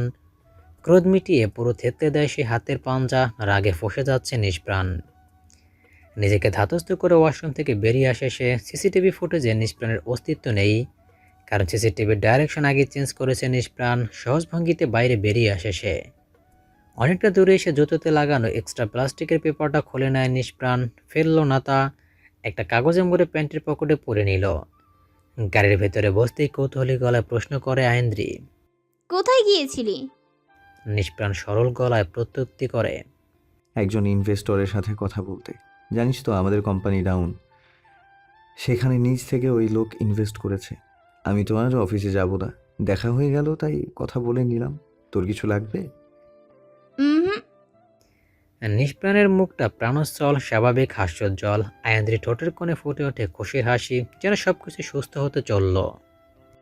দুপুরের ভাত ঘুমের পর আলস্য শরীর যেন চলছিল না। বিশাল বাড়ির 4 দেয়ালে যখন আয়েন্দ্রির আবাসস্থল, ওয়াশরুম থেকে বেরিয়ে বিছানা দেখতে পেল না নিষ্প্রাণকে। বারান্দার থাইটাও টানা। এদিক ওদিক তাকিয়েও যখন নিষ্প্রাণের হদিস মিলল না, তখন বেডরুম থেকে বেরিয়ে নিচে আসে আয়েন্দ্রি। আয়েন্দ্রিদের পুরো বাড়িটি যেন নিষ্প্রাণের ড্রয়িং রুমের সমান। শুষ্ক হাসে আয়েন্দ্রি, সে এক ঘুমন্ত রাজ্যের রানী। ড্রয়িং রুমেও নেই নিষ্প্রাণ। ডিপ ডিপ করছে আয়েন্দ্রির কলিজা। নিষ্প্রাণ তাকে ছেড়ে বাইরে যাওয়ার মানুষ নয়। ড্রয়িং রুমের কর্নারে কাউচের পাশে একটা জানালা, যার পুরোটাই কাচের। এপাশ থেকে স্বচ্ছ কাজ গলিয়ে আইন্দ্রি দেখতে পেলে কেউ আসে সেখানে। আইন্দ্রি সফেদ পর্দাটা টান মেরে সরিয়ে দেয়। সেখান থেকেই দেখতে পায় নিষ্প্রাণ কিছু একটা করছে সে। কাচে ঝাঁঝরি নিয়ে তার কাজ। আইন্দ্রি কাচের গায়ে হাত দিয়ে আঘাত করে, শুনতে পেল না নিষ্প্রাণ। কাজ গলিয়ে সেই আওয়াজ বাইরে যাওয়া দুর্বেদ্য। আইন্দ্রি নিঃশব্দে দাঁড়িয়ে রইল। নিষ্প্রাণকে দেখছে সে, কি গভীর মনোযোগে বেলে ফুলে চারা লাগাচ্ছে। সমস্ত প্রক্রিয়া শেষ হতেই উঠে দাঁড়ায় নিষ্প্রাণ, দেখে আইন্দ্রি দাঁড়িয়ে আছে। সমুচ্ছলিত হাসে নিষ্প্রাণ, হাতের মাটি ঝাড়া মেরে কাঁচের জানালার সামনে এসে দাঁড়ায়। পাসকোট দিয়েই তা খুলতে হয়। দুপুরে গোসলের পর চোখে কাজল দিয়েছিল আইন্দ্রি। ঘুমের মধ্যে তা সরিয়ে আসে। কাঁচের জানালায় হাত রেখে তাতে কপাল ঠেকায় আইন্দ্রি। ঠিক তার হাতের উপর অপর প্রান্তে হাত রাখে নিষ্প্রাণ। দুর্ভেদ্য কাঁচের গ্লাস বেশ পুরো। আইন্দ্রির কপালে সমান্তরালে কপাল রাখে নিষ্প্রাণ, চোখে হাসে আইন্দ্রি। নিষ্প্রাণের প্রাণবন্ত চেহারাটা অনেকদিন পর দেখছে আইন্দ্রি। আইন্দ্রির ঠোঁট যাই না কাঠের জানালায় স্পর্শ করছে, অমনিতে সেইখানে চুমু খেয়ে বসে নিষ্প্রাণ। হতভম্ব হয়ে যায় আইন্দ্রি। তার মনে হলো সত্যি যেন নিষ্প্রাণ তার ঠোঁট ছুঁয়ে দিয়েছে। খলখল করে হেসে ওঠে নিষ্প্রাণ। এই পাশ থেকে তার হাসির আওয়াজ শুনতে না পেলেও মায়াময় একটা হাসি মুখটা যেন আইন্দ্রির জমাট রাগে তরলে পরিণত করলো। টি টেবিলের উপরে পা সরিয়ে ডিভানে বসে আছে নিষ্প্রাণ। পায়ের উপর রাখা ল্যাপটপে আঙুল চলছে খটখট আওয়াজে। তার সামনে ধোয়া উড়ানো কফি ধরে মুচকি হাসে আইন্দ্রি, মিষ্টি গলায় বলল, তোর কফি। ঠোঁট টেপে কৃতজ্ঞ হাসে নিষ্প্রাণ, ঝলমলে গলায় বলল, থ্যাংক ইউ। একটা কথা বলবো? অবশ্যই। আইন্দ্রি কৌতূহলী গলায় বলল। তোর দাদু কোথায়? বিগলিত হাসে নিষ্প্রাণ, নরম গলায় বলল, গ্রামে তোকে নিয়ে যাব দাদুর কাছে। তোকে দেখলে দাদু খুব খুশি হবে। নীরস হাসে আইন্দ্রি। নিষ্প্রাণ চুমুক দেয় কফিতে, ভ্রু নাচিয়ে সন্ধিচ্ছ গলায় বলে, শ্রেয়া নাকি বিয়ে করেছে? ওর হাজবেন্ড কেমন রে? আইন্দ্রি তির্যক গলায় বলল। তোর থেকে ভালো। বিদ্রূপপূর্ণ হাসল নিষ্প্রাণ, বক্রোক্তি করে বলল, অবশ্যই ভালো। সিভিল ইঞ্জিনিয়ার হাজবেন্ডের সাথেও 1 বছর সংসার করতে পারলো না। কথায় আছে না, দাগ থেকে যদি দারুণ কিছু হয় তাহলে দাগই ভালো। চোখে হাসে আইন্দ্রি। টিভি চলছিল তখন। ব্রেকিং নিউজের হেডলাইন শুনতে থমকে যায় আইন্দ্রি। সমুৎকর্ণ হয়ে রইল। তরক করে ওঠে আইন্দ্রির মস্তিষ্ক সেই রিসোর্টের নাম শুনতেই। টিভির দিকে উদ্ভাসিত চোখে তাকাতেই জাফরের রক্তাক্ত লাশটা এক পলক দেখে গা গলিয়ে ওঠে আইন্দ্রির। বড় বড় নিঃশ্বাস ফেলে ভয়চকিত ওই সজল নেত্রে নিষ্প্রাণের দিকে তাকায়। নিষ্প্রাণ স্বাভাবিক অভিব্যক্তিতে চিঠি বাজাতে থাকে। পায়ের উপর থেকে ল্যাপটপ সরিয়ে তার পাশে রেখে পা নামায় মেঝেতে। দৃঢ় হয়ে বসে নিষ্প্রাণ। কম্পন শুরু হয় আইন্দ্রির শরীরে। ভয়ে গলা শুকিয়ে তার জিহ্বা লেগে আসে গালে। তবুও দীর্ঘশ্বাস টেনে নিয়ে ভাঙা ভাঙা স্বরে বলল, তুই? নিষ্প্রাণ সরল দৃষ্টিতে তাকায়, কেমন অদ্ভুতভাবে ঘাড় কাত করে ভয়ঙ্করভাবে হাসে। আত্মা শুকিয়ে আসে আইন্দ্রির, সম্ভ্রস্ত গলায় বলল, তাহলে তুই ছিলি যে রোজ আমাকে কল করে শুধু বিরক্ত করতি? নিষ্প্রাণ আলতো হাসে, উঠে কাছে আসে আইন্দ্রির, কোমল গলায় বলল, আমি না তোকে। কার এত বড় সাহস আমার ধ্রুবতারার দিকে হাত বাড়ায়? আইন্দ্রি সশব্দে বলে ওঠে, এতটা মানসিক যন্ত্রণা কেন দিলি তুই আমায়? নিষ্প্রাণ পুনরায় সিটি বাজাতে থাকে। আইন্দ্রির নরম কালে হাত দিতে ঝটকা মেরে তা সরিয়ে দেয় আইন্দ্রি। অস্থির গলায় বলল, কেন করলি তুই? নিষ্প্রাণ মুক্ত শ্বাস ফেলল, নমনীয় গলায় বলল, 2 বছর 2 বছর তোর থেকে দূরে থেকেছি আমি। কেন জানিস? শুধু তোকে পাওয়ার জন্য। এই যে আমার এই সাম্রাজ্য দেখছিস, এই সব তোর জন্য। দাদু আমাকে বলেছে সে সব দেবে আমায়, তার বদলে আমাকে চিকিৎসা করাতে হবে। আরে আমি কি পাগল যে চিকিৎসা করব? আমি তো তোর প্রেমে পাগল। থামে নিষ্প্রাণ। বিবশ শরীরের দেয়ালে হাত দিয়ে ঢলে পড়ে আইন্দ্রি। নিষ্প্রাণ আবারও শীষ বাজায়। কানে স্তব্ধতা লেগে আসে আইন্দ্রির। গত 1 বছর রোজ রাতে কেউ কল করে শুধু সিটি বাজাতো। কোনো মতেই তাকে ড্রেস করতে পারছিল না আইন্দ্রি। বিধ্বস্ত বিপর্যস্ত আইন্দ্রির অবস্থা দেখে তার বাবা আলফাজ সাহেব পুলিশের শরণাপন্ন হন। তাদের সহযোগিতা করে স্মারক। যতবার আইন্দ্রি সিম বদলেছে ততবারই অজ্ঞাত লোক নাম্বার কালেক্ট করে ফেলেছে। আজ আইন্দ্রি বুঝতে পারছে এসব নিষ্প্রাণের কাজ। নিঃশ্বাস আটকে আসে আইন্দ্রির। নিষ্প্রাণ নির্লিপ্ত হাসে, গুমট গলায় আইন্দ্রির প্রিন্টিংয়ের দিকে তাকিয়ে বলল, তোকে ছেড়ে কি করে থাকি আমি বল? রোজ তোর গলার স্বর না শুনলে আমার ঘুম আসতো না। 1 বছর কোনো মতে কাটলেও আর সম্ভব হচ্ছিল না আমার পক্ষে, তাই বাধ্য হয়েছি। কিন্তু আমি ভাবিনি মাঝখানে ওই স্মারক এসে যাবে। টিভিটা বন্ধ করে নিষ্প্রাণ। জাফরের খুনের দায়ে তার প্রতিপক্ষ শোয়েবকে ধরে নিয়ে যায় পুলিশ। ফোন কল অনুসারে জাফর লাস্ট টাইম শোয়েবের সাথেই কথা বলেছে। সে নিজেও সে পার্টিতে উপস্থিত ছিল। চেঁচিয়ে ওঠে আইন্দ্রি। কেন খুন করলি তুই? কেন ওই লোকটাকে খুন করলি? আর নিষ্প্রাণের সহজ উত্তর, আমার ধ্রুবতারার শরীর স্পর্শ করেছে যে হাত, তাকে কি করে বাঁচতে দেই? তাই বলে তুই খুন করবি? তো তাতে কি? ওর মতো লোক বেঁচে থেকে কি করবে? 3 বছর বিয়ের কথা বলে একটা মেয়ের সাথে লিভ ইন করে ছেড়ে দিয়েছে। এছাড়াও কোনো পার্টিতে নিজের চোখ আর মস্তিষ্ক কোনোটাই সামলাতে পারে না। আইন্দ্রি রাগান্বিত গলায় বলল। তার মানে তুই সুস্থ নস? তুই মিথ্যা বলেছিস আমাকে। তুই এখনো মেন্টালি সিক। কাউকে ছোঁয়ার মানে এই নয় যে তার প্রাণ কেড়ে নিতে হবে। ঘর কাঁপিয়ে হেসে ওঠে নিষ্প্রাণ। সরসে বলল, অন্যায় করিনি আমি। পুলিশেরাও তো খুন করে, এদের মতো লোককেই করে। ডক্টরের হাতেও মানুষ খুন হয় তো? ক্রোধে ফেটে পড়া আইন্দ্রি খলবলিয়ে বলে। তুই এখনো অসুস্থ, তোর চিকিৎসার প্রয়োজন। আত্মবিশ্বাসী গলায় বলে উঠল নিষ্প্রাণ। আমি সুস্থ বলেই ওই বাস্টার্ডের হাত আর চোখ ওর সাথেই আছে। যদি আমি আগে নিষ্প্রাণ হতাম, তাহলে যে হাত দিয়ে ও তোকে স্পর্শ করেছে, ওই হাত আর ওই চোখ ওর থেকে আলাদা করে ফেলতাম আমি। আইন্দ্রি ভরাট দৃষ্টিতে তাকিয়ে আছে। তার হৃৎপিণ্ড লাফিয়ে চলছে, শরীর জোরে অসহনীয় কম্পন। কি বলছে নিষ্প্রাণ? আইন্দ্রি খামটি মেরে বলল। You sick. ভাবিস কি তুই নিজেকে? জানোয়ার, গত 1 বছরে আমি শান্তিতে ঘুমাতে পারিনি তোর জন্য। তুই আবারও খুন খারাপি শুরু করেছিস। ইউ সাইকো, তোর চিকিৎসার প্রয়োজন। নিজের চিকিৎসা করা তুই। নিষ্প্রাণ ঠাস করে এক চর বসিয়ে দেয় আইন্দ্রির গালে। ছিটকে পড়ে আইন্দ্রি মেঝের উপর। নিষ্প্রাণ রসনালে তেড়ে গিয়ে আইন্দ্রির চুল মুট করে ধরে, নিজের দিকে মুখ ফিরিয়ে অন্য হাতে গাল চেপে ধরে বলল। সাইকো, তোর জন্য হয়েছে আমি। কেন এই নিষ্প্রাণকে প্রাণ বানিয়েছিস তুই? কে বলেছিল তোকে? আইন্দ্রির চোখ টলমল করছে অশ্রুতে। শান্ত হয়ে বিছানায় বসে আছে আইন্দ্রি কাতর গলায় বলল। প্লিজ প্রাণ, যেতে দে আমাকে। মুক্তি দে বন্দিদশা থেকে। নিষ্প্রাণ দুর্বেদ্য হাসলো। হাসিতে কেঁপে উঠল আইন্দ্রির সারা অঙ্গ। ভয়াতুর চোখের আর্তনাদ বুঝেও বুঝল না নিষ্প্রাণ। আইন্দ্রি আবারও আর্ত গলায় বলল। কেন এমন করছিস আমার সাথে? প্লিজ আমাকে যেতে দে।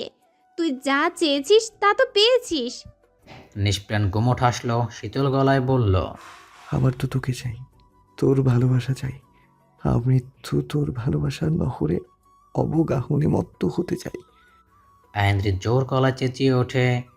না, আমি তোকে ভালোবাসি না, কখনো বাসবও না। নিষ্প্রাণ ম্লান হাসলো, অনুরক্তির গলায় বলল। কেন ভালোবাসবি না আমাকে তুই? বল বল না, কেন পারবি না তুই আমাকে ভালোবাসতে? আইন্দ্রি যেন তেতে উঠল। সুপ্ত সকল রাগ ফুসলে উঠল। ঝাঁঝালো গলায় বলল। কারণ তুই একটা জানোয়ার, মানুষরূপী একটা অসুস্থ জীব।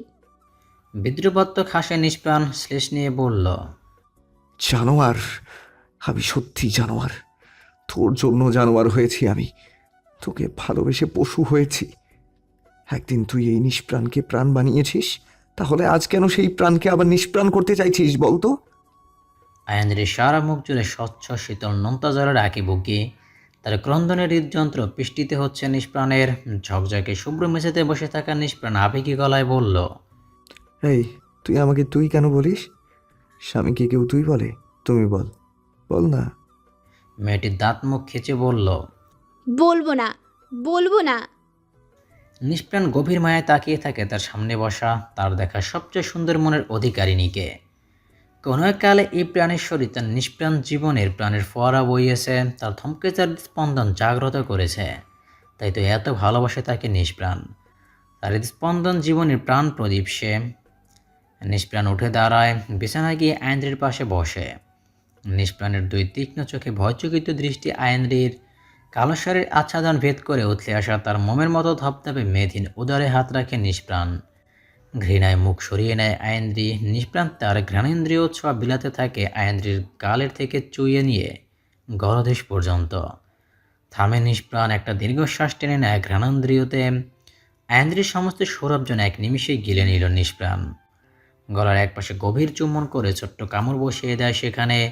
আয়েন্দ্রির বুকের ওঠানামায় বুঝতে পারছে তার ভেতরে মূর্ছনা নিষ্প্রাণ। রাগে, ক্ষোভে, অভিমানে আয়েন্দ্রি ফিরে তাকালো না তার স্বামী নামের সুদর্শন পুরুষের খোলসে আবৃত হিংস্র হায়নার দিকে। নিষ্প্রাণ তার আঙুলের বিপর্যয় স্পর্শে অস্থির করে তুলল তার শান্ত দেহপিঞ্জর। উত্তাপিত দেহ নিষ্প্রাণের প্রতি কোনো অভিপ্সা অনুভব করল না আয়েন্দ্রি। নিষ্প্রাণ তার এই নিগ্রহ একদমই নিতে পারল না। আলগোসে আয়েন্দ্রি গাল চেপে ধরে নিজের দিকে ফিরিয়ে অতিমাত্রা স্বাভাবিক গলায় বলল, এমন করছিস কেন তুই?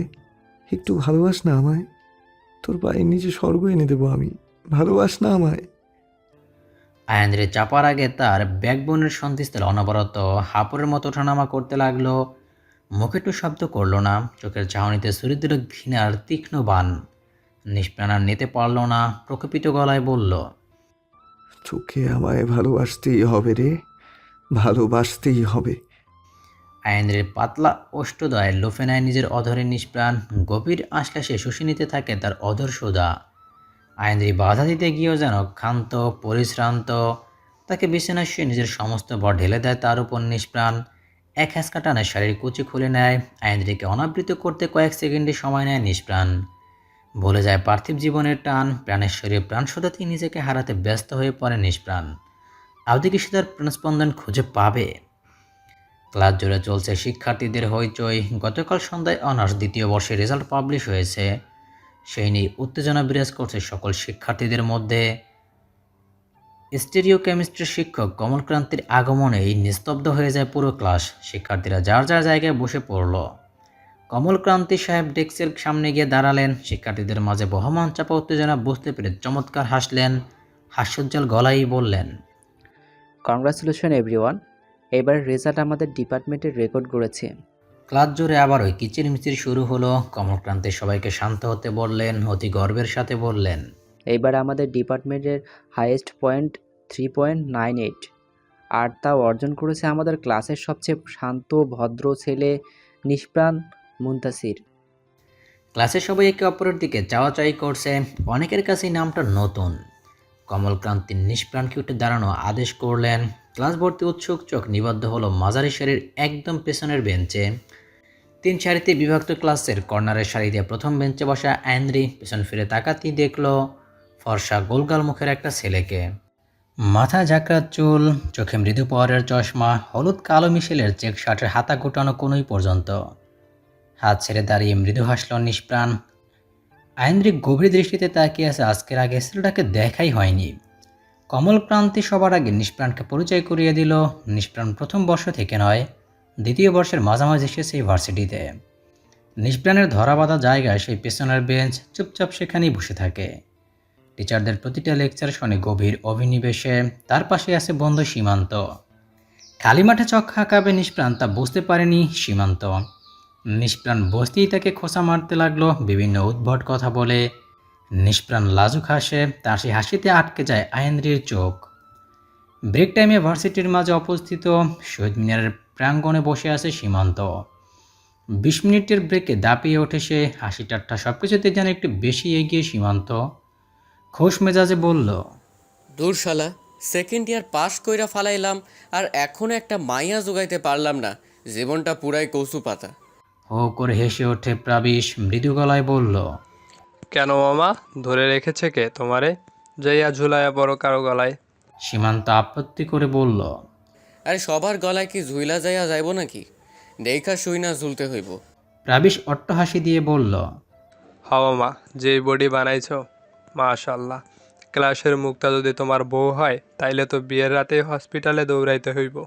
চুপ, যত সব সি মার্কা কথাবার্তা। হাসতে হাসতে ঢলে পড়ে প্রাবিশ শহীদ মিনারের সিঁড়িতে। তখনই একটা মিহি কণ্ঠ শুনতে পায় প্রাবিশ। প্রাবিশ। প্রাবিশ চোখ তুলে তাকাতেই দেখে আয়েন্দ্রি দাঁড়িয়ে আছে, মাথা ভর্তি ঘন চুলে পনিটেইল করা, গাঢ় খয়েরি রঙের সালোয়ার কামিজ, চোখে মুখে অকৃত্রিম লাবণ্যতার ছোঁয়া। প্রাবিশ মিষ্টি হেসে বলল, কি হয়েছে, কিছু বলবি? প্রাবিশ আয়েন্দ্রির খুব ভালো বন্ধু। এক ডিপার্টমেন্টের পাশাপাশি বাড়ি হওয়ায় সম্পর্কটাও বেশ পোক্ত। আয়েন্দ্রি মুচকি হাসলো, মাথা উপর নিচ করে হ্যাবোধক সম্মতি দিল। প্রাবিশ বসে থাকা বাকি ফ্রেন্ডদের দিকে তাকিয়ে উঠে দাঁড়ালো। একরকম অগ্রাহ্য করে চলে যায় আয়েন্দ্রের কাছে। বিরক্তি ঝলে সীমান্তের চোখে মুখে আয়েন্দ্রের কাছে দাঁড়িয়ে ফিকে কণ্ঠে প্রশ্ন করে প্রাবিশ।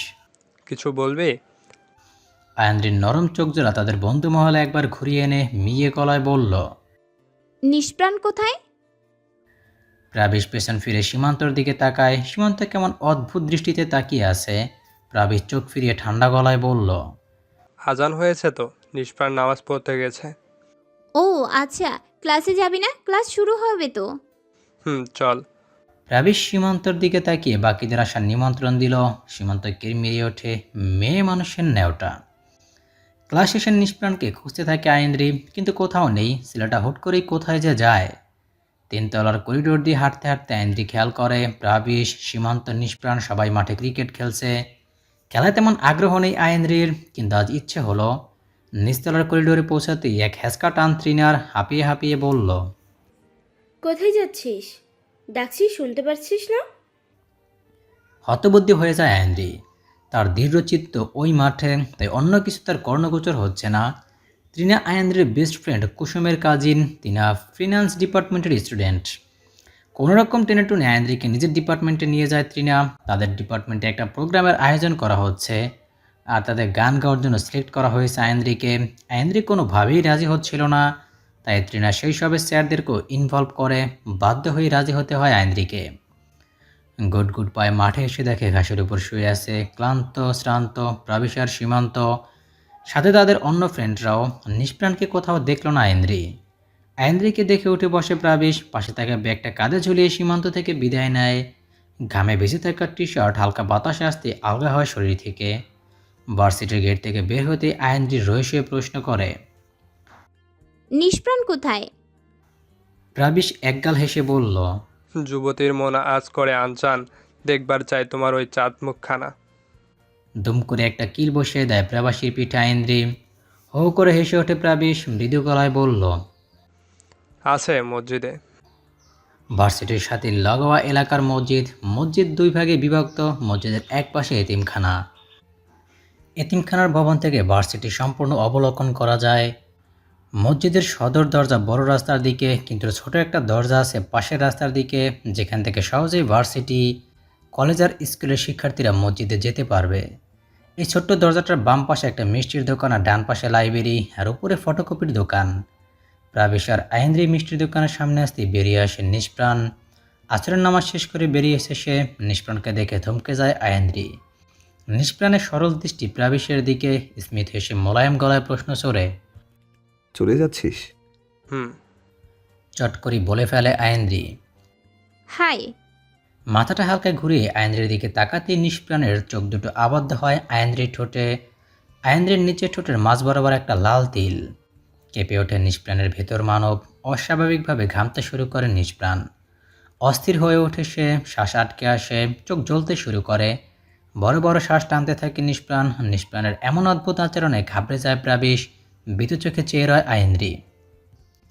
মুখে অনবরত শীতল জলের ঝাপটা দিচ্ছে নিষ্প্রাণ। তার চোখের দৃষ্টিকোণ থেকে মুছে যাক আয়েন্দ্রির ওই ঠোঁট, ওই তিল। পানির ঝাপটা দিতে দিতে লালচে বর্ণ ধারণ করেছে নিষ্প্রাণের অক্ষি যুগল।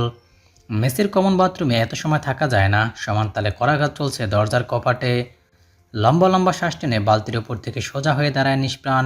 বাথরুম থেকে বেরোতে দেখে মেসের এক গাদা ছেলে উন্মুখ হয়ে দাঁড়িয়ে আছে। নিষ্প্রাণ সোজা নিজের রুমে এসে দরজা লাগিয়ে দেয়। কাঁধ থেকে ব্যাগটা ছুঁড়ে ফেলে ধপাস করে বিছানায় বসে। প্রখর যন্ত্রণায় কাতর মস্তিষ্ক নিয়ে নিষ্প্রাণ বিছানায় গা এলিয়ে দেয়। দুমড়ে মুচড়ে যাওয়া খিদের পেট এখন শান্ত। নিষ্প্রাণের চোখে ভেসে ওঠে আয়েন্দ্রির সেই ঠোঁট। অস্থিরতা জেঁকে ধরে নিষ্প্রাণকে। হুট করে চক্ষু মুদন করে নিষ্প্রাণ। সেই নিমিলিত চোখের নিষ্প্রাণকে তাড়িয়ে বেড়ায় সেই লাল তিল, সেই হাসি, সেই কম্পিত ঠোঁট। নিষ্প্রাণকে অস্বাভাবিক আচরণ করতে দেখে পাশের এক ফুচকার দোকানের বেঞ্চিতে বসায় তাকে প্রাবিশ। আয়েন্দ্রি সমস্ত চোখে নিষ্প্রাণকে দেখে সুস্থ ছেলেটা আচমকই অসুস্থ হয়ে গেল কেন। আয়েন্দ্রি আলতো হাত রাখে নিষ্প্রাণের কাঁধে। আয়েন্দ্রি ঠোঁটের দিকে গলা চোখে তাকাতেই লাফিয়ে ওঠে নিষ্প্রাণ। দ্রুত পালিয়ে আসে সেখান থেকে। প্রাবিশ আর আয়েন্দ্রির বোধগম্য হলো না ঘটে যাওয়া অপ্রত্যাশিত ঘটনা। দরজায় খটখটানিতে ঘুম ভাঙে নিষ্প্রাণের। ভার্সিটিতে থেকে কিছু ফিরেই খাওয়া হয়নি তার। তন্দ্রাচ্ছন্নতা কাটাতে পেটের ভিতরে মুচড়ে ওঠে খিদে, উঠে বসে নিষ্প্রাণ। অচঞ্চল পায়ে হেঁটে গিয়ে দরজা খুলতে ঝাড়া মেরে ওঠে সীমান্ত।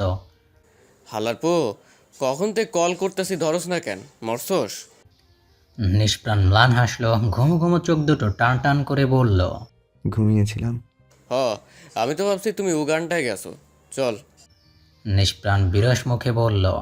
কোথায়?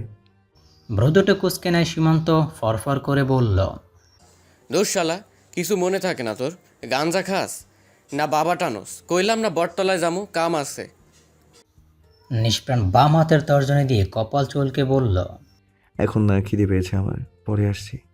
হাত টেনে ধরে সীমান্ত, চোখের পাতা প্রশস্ত করে বলল, থাবড়া খাইছোস? চল আমি খাওয়ামু, তাড়াতাড়ি কর। হারামি কল করতে করতে আমার মোবাইলের চার্জ খতম, ওই শান্তিতে ঘুমাই। নিষ্প্রাণ গম্ভীর মুখে বলল, আচ্ছা তুই দাঁড়া, আমি চেঞ্জ করে আসছি। যা, আবার ঘুমায় পড়িস না। ঘুমার পড়া ছাড়া তো জীবন আর কিছু করলি না। হালার করে হালা, খাড়ায় আসোস কেন? যা। কোমল হাসে নিষ্প্রাণ। বটতলা এই এলাকার নাম করা জায়গা, যদিও বটগাছের অস্তিত্ব নেই, এখন কেটে ফেলা হয়েছে তা। বহু বছরের বটগাছকে কেন্দ্র করে এখানে গড়ে ওঠে একটি 3 তলা দালান বিশিষ্ট মার্কেট। কালের বিবর্তনে তা ভগ্ন প্রায়, কিন্তু জনপ্রিয়তা তুঙ্গে। নরবর এই মার্কেট ভেঙে ফেলার ধমকি দিচ্ছে সিটি কর্পোরেশন। মার্কেট এরিয়া জুড়ে রয়েছে নির্দিষ্ট সীমানার গেট, 12 ফিট উঁচু লোহার গ্রিলের বেড়া দেওয়া মার্কেটের দুই পাশে। সেই গ্রিল ঘেঁষেই সন্ধ্যা নামলেই বসে ছোট ছোট হকারদের বেচা কেনা। নিম্নবিত্ত মানুষদের হইচই চলে এখানে। এখানে একটা ছোট কাঠের তৈরি ভ্রাম্যমাণ গাড়ি করে মুরগির মাংসের পুর দেওয়া পুরি, কাবাব, ভাজা চিংড়ি মাছ বিক্রি করে রাতুল। 3 বন্ধু প্রায় আসে এখানে, পেট পুরে এই ভাজা পোড়া খেয়ে ছোট্ট মৃদুলের কাছ থেকে পান করে গরম গরম ঘন দুধের চা। বেঞ্চের উপরে পাশাপাশি বসে আছে 3 বন্ধু, সেখানে একটা ছোট্ট কাঁঠাল গাছ। চিংড়ি ভাজার কামড় বসিয়ে ভজভজ করে বলল সীমান্ত, বুঝি না তোর সমস্যা কি? ওই প্রবেশপত্র কইলো তুই নাকি ওই আন্দি রে দেইখা নাকি অসুস্থ হয়ে গেছস। কেন মামা, ক্রাশ ট্রাশ খাইছস নাকি? প্রাবিশ রাগ দেখিয়ে বলল। মাইন্ড ইওর ভাষা শালা। সীমান্ত হাহা করে হেসে বলল, হয়, আজ আমার বোন নাই দেখা বাইচা গেলি তুই। আগে কই নিষ্প্রাইন না ওই আন্দিরে দেখা হার্ট অ্যাটাক করছে কেন? নিষ্প্রাণ ছোট্ট শ্বাস ফেলে বলল, এমন কিছু নয়, সকালে কিছু খাইনি, তাই হয়তো মাথা ধরেছিল। আমি তো ভাবলাম আন্দি তোর অন্য কিছু ধরছে। নিষ্প্রাণ আর প্রাবিশ বিভ্রান্ত চোখে তাকায়। সীমান্ত একগাল হেসে বলল, জি বুঝি মামা, আন্দিরে দেখা আর সহ্য হয় নাই তোমার। নিষ্প্রাণ গম্ভীর হয়ে যায়। প্রাবিশ চায়ের কাপে চুমুক দিতেই তার দিকে প্রশ্ন ছড়ে নিষ্প্রাণ। মেয়েটা আমাদের ডিপার্টমেন্টের? আকাশ কাঁপিয়ে হেসে উঠল সীমান্ত, মুখে দেওয়া পুরো ছিটকে পড়ল বাইরে। তারই অবস্থায় হতভম্ব হয়ে যায় নিষ্প্রাণ আর প্রাবিশ। ছোট্ট মৃদুর খলখল করে হাসে। সীমান্ত পাহাড় সমান বিস্ময় নিয়ে বলল, আন্দিরে তুই দেখোস না এর আগে? নিষ্প্রাণ চাপা স্বরে বলল, দেখেছি হয়তো, ঠিক মনে পড়ছে না। কি কস মামা, তুই ঠিক আছিস তো? প্রাবিশ জোর দিয়ে বলল, তুই চুপ কর। তোকে যেদিন বললাম না আইনদ্রির কথা, আমার পাশের বাসায় থাকে, ওই তো আইনদ্রি। নরম গলায় বলল নিষ্প্রাণ। ও আচ্ছা। সীমান্ত একটা চাপড় মারে নিষ্প্রাণের কাঁধে, তারপর অবিশ্বাস্য কাজ করে বসে। নিষ্প্রাণের প্যান্টের মাঝখানে হাত দিতেই খেপে ওঠে নিষ্প্রাণ। আরে হাত সরা, কি শুরু করলি তুই? সীমান্ত দম্ভের সাথে বলল, দেখতেছি তুই পোলা তো, ভেতরে আবার সমস্যা টমস্যা নাই তো? ভাইরে ভাই, কেমনে পারস তুই? সারাদিন বইয়ের মধ্যে মুখ গুইজা থাকোস, চোখের মধ্যে খালি অনু পরমাণু আর বিক্রিয়া দেখোস, আর বিস্ফোরণ হয় এই জায়গায়। নিজের বুকে হাত দিয়ে ঘষতে থাকে সীমান্ত, আফসোসের সুরে বলল, কবে যে বিয়া করমু আর কবে বাপ হমু। প্রাবিশ নির্মল হাসে। সীমান্ত চিলমুডের ছেলে, হাসি ঠাট্টায় মাতিয়ে রাখে বন্ধুদের, কিন্তু স্বভাব একদম ব্যতিক্রম। মুখের ব্যালেন্স না থাকলেও হাত পায়ের ব্যালেন্স অনেক। নিজের গলিতে ঢুকে নিষ্প্রাণ। মূল রাস্তা থেকে একটা সরু গলির ভেতরে ঢুকেছে নিষ্প্রাণ। একাই একটা রুমে থাকে সে, তাই বাড়তে চিন্তা নেই। আজ আর খাবেও না, সোজা গিয়ে ঘুম। সকালে উঠে পড়া কমপ্লিট করবে। আপাতত আইনদ্রির সেই লাল তিল ভীষণ যন্ত্রণা দিচ্ছে নিষ্প্রাণকে। ভুলে যাওয়া স্মৃতি তরতর করে ভেসে উঠছে চোখের সামনে। নিষ্প্রাণের থিতিয়ে থাকা সেই ভয়ঙ্কর অতীত সামনে আসতে পারে না। এখন সে শুধু নিষ্প্রাণ মুনতাসির, একজন স্টুডেন্ট। সোডিয়াম বাতির আলোয় রাস্তার দুই পাশ উজ্জ্বল, রাস্তার জল জল চাঁদের আলো। পাশের একটা বিল্ডিংয়ের সামনে আসতে থমকে যায় নিষ্প্রাণ। বেলি ফুলের তীব্র ঘ্রাণ। একটা লম্বা শ্বাস টেনে আবার হাঁটতে শুরু করে নিষ্প্রাণ। নিস্তব্ধ সড়ক পথে আলোয় নিষ্প্রাণের সঙ্গী। কলেজ আর চাকরিজীবী ছেলেদের জন্য উপযুক্ত এলাকা। নিষ্প্রাণ সেই মেসে থাকে তা বিশাল। দৈতলা বিল্ডিংয়ের প্রায় 200 ঘর, 3 শতাধিক মানুষ। নিষ্প্রাণের পাশ দিয়ে চলেছে তার ছায়া, ঠোঁট দুটো গোল করে সে পরিচিত সুর। সিটি বাজাতে থাকে নিষ্প্রাণ, সে সিটির আওয়াজে কিছুক্ষণের মধ্যেই তার সাথী হয় একটা কালো কুকুর। লেজ নাড়িয়ে নাড়িয়ে নিষ্প্রাণের পাশাপাশি চলছে। নিষ্প্রাণ এখনও সিটি বাজিয়ে যাচ্ছে। নৈশব্দে ভয়ানক সুর তুলে সেই সিটি যেন রাতের আধার ফুরে দিবে সেই আওয়াজ। নিষ্প্রাণ পকেট থেকে একটা বনরুটি বের করে থেমে যায়, হাঁটু ভাঁজ করে বসে। কুকুরটা নিষ্প্রাণের সামনে এসে সশব্দেই ডেকে ওঠে। নিষ্প্রাণ মলিন হাসে, রুটিটি কুকুরের সামনে ধরতে খুশিতে আপ্লুত কুকুর টেনে হিঁচড়ে তা খাওয়া শুরু করে। যতক্ষণ কুকুরটি খাচ্ছিল নিষ্প্রাণ পরম মমতায় তা দেখছিল। খাওয়া শেষে নিষ্প্রাণের গা ঘষতে থাকে কুকুরটি। প্রফুল্ল চিত্রে কুকুরটি গায়ে হাত বুলায় নিষ্প্রাণ মৃদু গলায় বলল, মানুষের চেয়ে পশু উত্তম। তাদের জবান নেই, তবু ওই চোখ সব বলে। আর মানুষ জবান থাকতেও বোবা তারা। ঘেউ ঘেউ করে ওঠে কুকুরটি, কেমন কাতর শোনায় সেই ডাক। চোখেতে নিষ্প্রাণের মনে পড়ে আয়েন্দ্রির সেই ঠোঁট, সেই লাল তিল, সেই হাসি, সেই স্ফোরণ। ঝট করে উঠে দাঁড়ায় নিষ্প্রাণ, দম বন্ধ হয়ে আসে তার, ঘামতে শুরু করে নিষ্প্রাণ, যেন এখনই সব নিঃশেষ হয়ে যাবে। নিষ্প্রাণের মনে পড়ে সেই আগুন, জ্বলন্ত আগুন। ভয়ঙ্কর চিৎকার, মৃত্যু আর্তনাদ, বাঁচার আহাজারি, বীভৎস সেই রাত। শহীদ মিনারের সামনের দিকের সিঁড়ির দুই পাশে নয়নতারার ফুল গাছের সারি। সাদা গোলাপি লাল রঙের নয়নতারা তারার মতোই ফুটে আছে। কয়েকটা প্রজাপতি দোল খেলে যাচ্ছে সেই ফুলের উপরে। উড়ে উড়ে ফুলের সৌন্দর্য যেন কয়েক গুণ বাড়িয়ে তুলেছে। কিন্তু সবচেয়ে আকর্ষণীয় হলো ব্ল্যাকবেরি রঙের নয়নতারা। বিশেষ নিরাপত্তাও আছে তাদের জন্য। প্রিন্সিপালের কড়া নির্দেশে তাতে হাত দেওয়াও মানা। সেই সিঁড়িতে হাসি ঠাট্টায় বাতাস কাঁপিয়ে তুলেছে সবাই। নিষ্প্রাণ শুধু শ্রবণ করছে। খানিক সময় পর সেখানে উপস্থিত হয় আয়েন্দ্রি আর কুসুম। কুসুমকে দেখে ভূত দেখার মতো চমকে বলল সীমান্ত, কিরে সেদ্ধ ডিমের কুসুম, বাইরিয়া আইলে কইতে, তোরে তো হ্যারিকেন দিয়া খুঁজতাছি। কুসুম আলতো হেসে বলল। গ্রামে গিয়েছিলাম। সীমান্ত অবাক হওয়ার ভান করে দুই গালে হাত চেপে ধরে বলল, কি কস? ওই বিয়া টিয়া কইরা ফালাইছস নাকি? দেখ, বিয়া করলে ক্ষতি নাই, কিন্তু বাসর আমাগো ফালাইয়া করবি না। আরে আমাগো তো একটা হক আছে। সীমান্তের কথায় মুচকি হাসে নিষ্প্রাণ। আয়ান্দ্রি ঠোঁট চেপে হাসি রোধ করার চেষ্টা করে। অপ্রস্তুত হয় কুসুম। প্রাবিজ ঝাড়া মেরে ওঠে। চুপ কর, অশ্লীল কোথাকার। হ মামা, আমি কইলেই অশ্লীল। এরা যে তলে তলে শ্লীলতাহানি করে তার বেলা। কুসুম গাঢ় গলায় বলল, এমন কিছু নয়, মায়ের শরীরটা ভালো ছিল না তাই। তাইলে ঠিক আছে। আয়েন্দ্রি অবাক হয়। নিষ্প্রাণ এক এক করে সবার দিকে তাকালেও তার দিকে একবারও তাকায়নি। কিন্তু কেন? আয়েন্দ্রি মৃদু গলায় প্রশ্ন ছড়ে। কেমন আছো? প্রাবিজ সীমান্ত সবাই তাকালেও ফিরে তাকালো না নিষ্প্রাণ। আয়েন্দ্রির মন ক্ষুণ্ণ হয়, কিঞ্চিত রাগ হয়।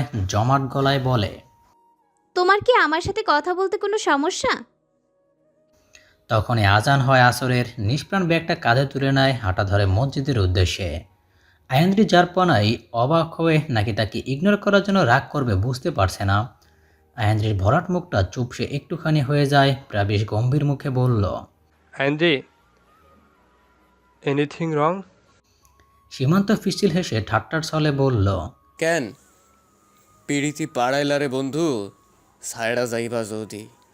ফিক করে হেসে ফেলে কুসুম। তার হাসির আওয়াজে কটমটিয়ে তাকায় আয়েন্দ্রি। তৎক্ষণাৎ ঠোঁট দুটো ভিতরের দিকে চেপে ধরে কুসুম। কোমল হাসে প্রাবিশ। আয়েন্দ্রি প্রতিবাদ করে বলল, মোটেও না, আমি প্রেমে পড়িনি। সীমান্ত যেন গুপ্ত ধন পেল। প্রাবিশের পিষে ঠাসা এক চাপড় মেরে বলল, আমি আবার কখন কইলাম আন্দি প্রেমে পড়ছে? সারছে নিষ্প্রাইন না। এই আন্দি যদি নিষ্প্রাইনার গলায় ঝুলে জীবনটা ফালা ফালা কইরা দিব। প্রাবিশ দুই হাত জোর করে মাথায় ঠেকিয়ে বলল, চুপ কর ভাই, ভগবানের দোহাই লাগে, কি শুরু করলি তুই? প্রাবিশ আয়েন্দ্রির দিকে তাকায়, মুচকি এসে বলল, তুই নাকি ফ্রিল্যান্সার ডিপার্টমেন্টের প্রোগ্রাম গিয়ে গান গাইবি? সীমান্তের হাতে লাগলো চাঁদের হাট। শিরের উপরে গাটা এড়িয়ে দিয়ে আকাশের দিকে সরল দৃষ্টি দিয়ে বলল, অনুষ্ঠান কোন দিন রে? কইয়া দিস, ভার্সিটি আমু না সেদিন। এই আন্দির গান শুই না আমার বিয়ে ছাড়া বউডাই বিধবা করতে চাই না। আয়েন্দ্রি অস্বস্তিকর গলায় বলল, এই তুই যাবি নাকি একাই চলে যাব? প্রাবিশ আলতো হেসে বলল। আজ তোকে একাই যেতে হবে, আমার একটু কাজ আছে। হনহন করে হাঁটা ধরে আইন্দ্রি। সীমান্ত সন্দিগ্ন গলায় নির্বিকার হয়ে বলল। আন্দির মতিগতি আমার ভালো ঠেকতাছে না। কুসুমের বাসা ভার্সিটির পাশেই, তাই সে একাই হাঁটা ধরে। নামাজ শেষ করে মসজিদ থেকে বের হয় নিষ্প্রাণ। আজ প্রাবিশ সীমান্তের বাসায় যাবে, তাই তার ভার্সিটির দিকে এগোলো না নিষ্প্রাণ। বড় রাস্তার দিকে হাঁটা ধরে। একটা ক্লান্ত গলা শুনে থমকে যায় নিষ্প্রাণ। প্রাণ। নিষ্প্রাণের দেহ পিঞ্জর কাঁপতে থাকে, ভারী হতে থাকে শ্বাস। পেছন ফিরে মুক্ত গলায় বলল। নিষ্প্রাণ।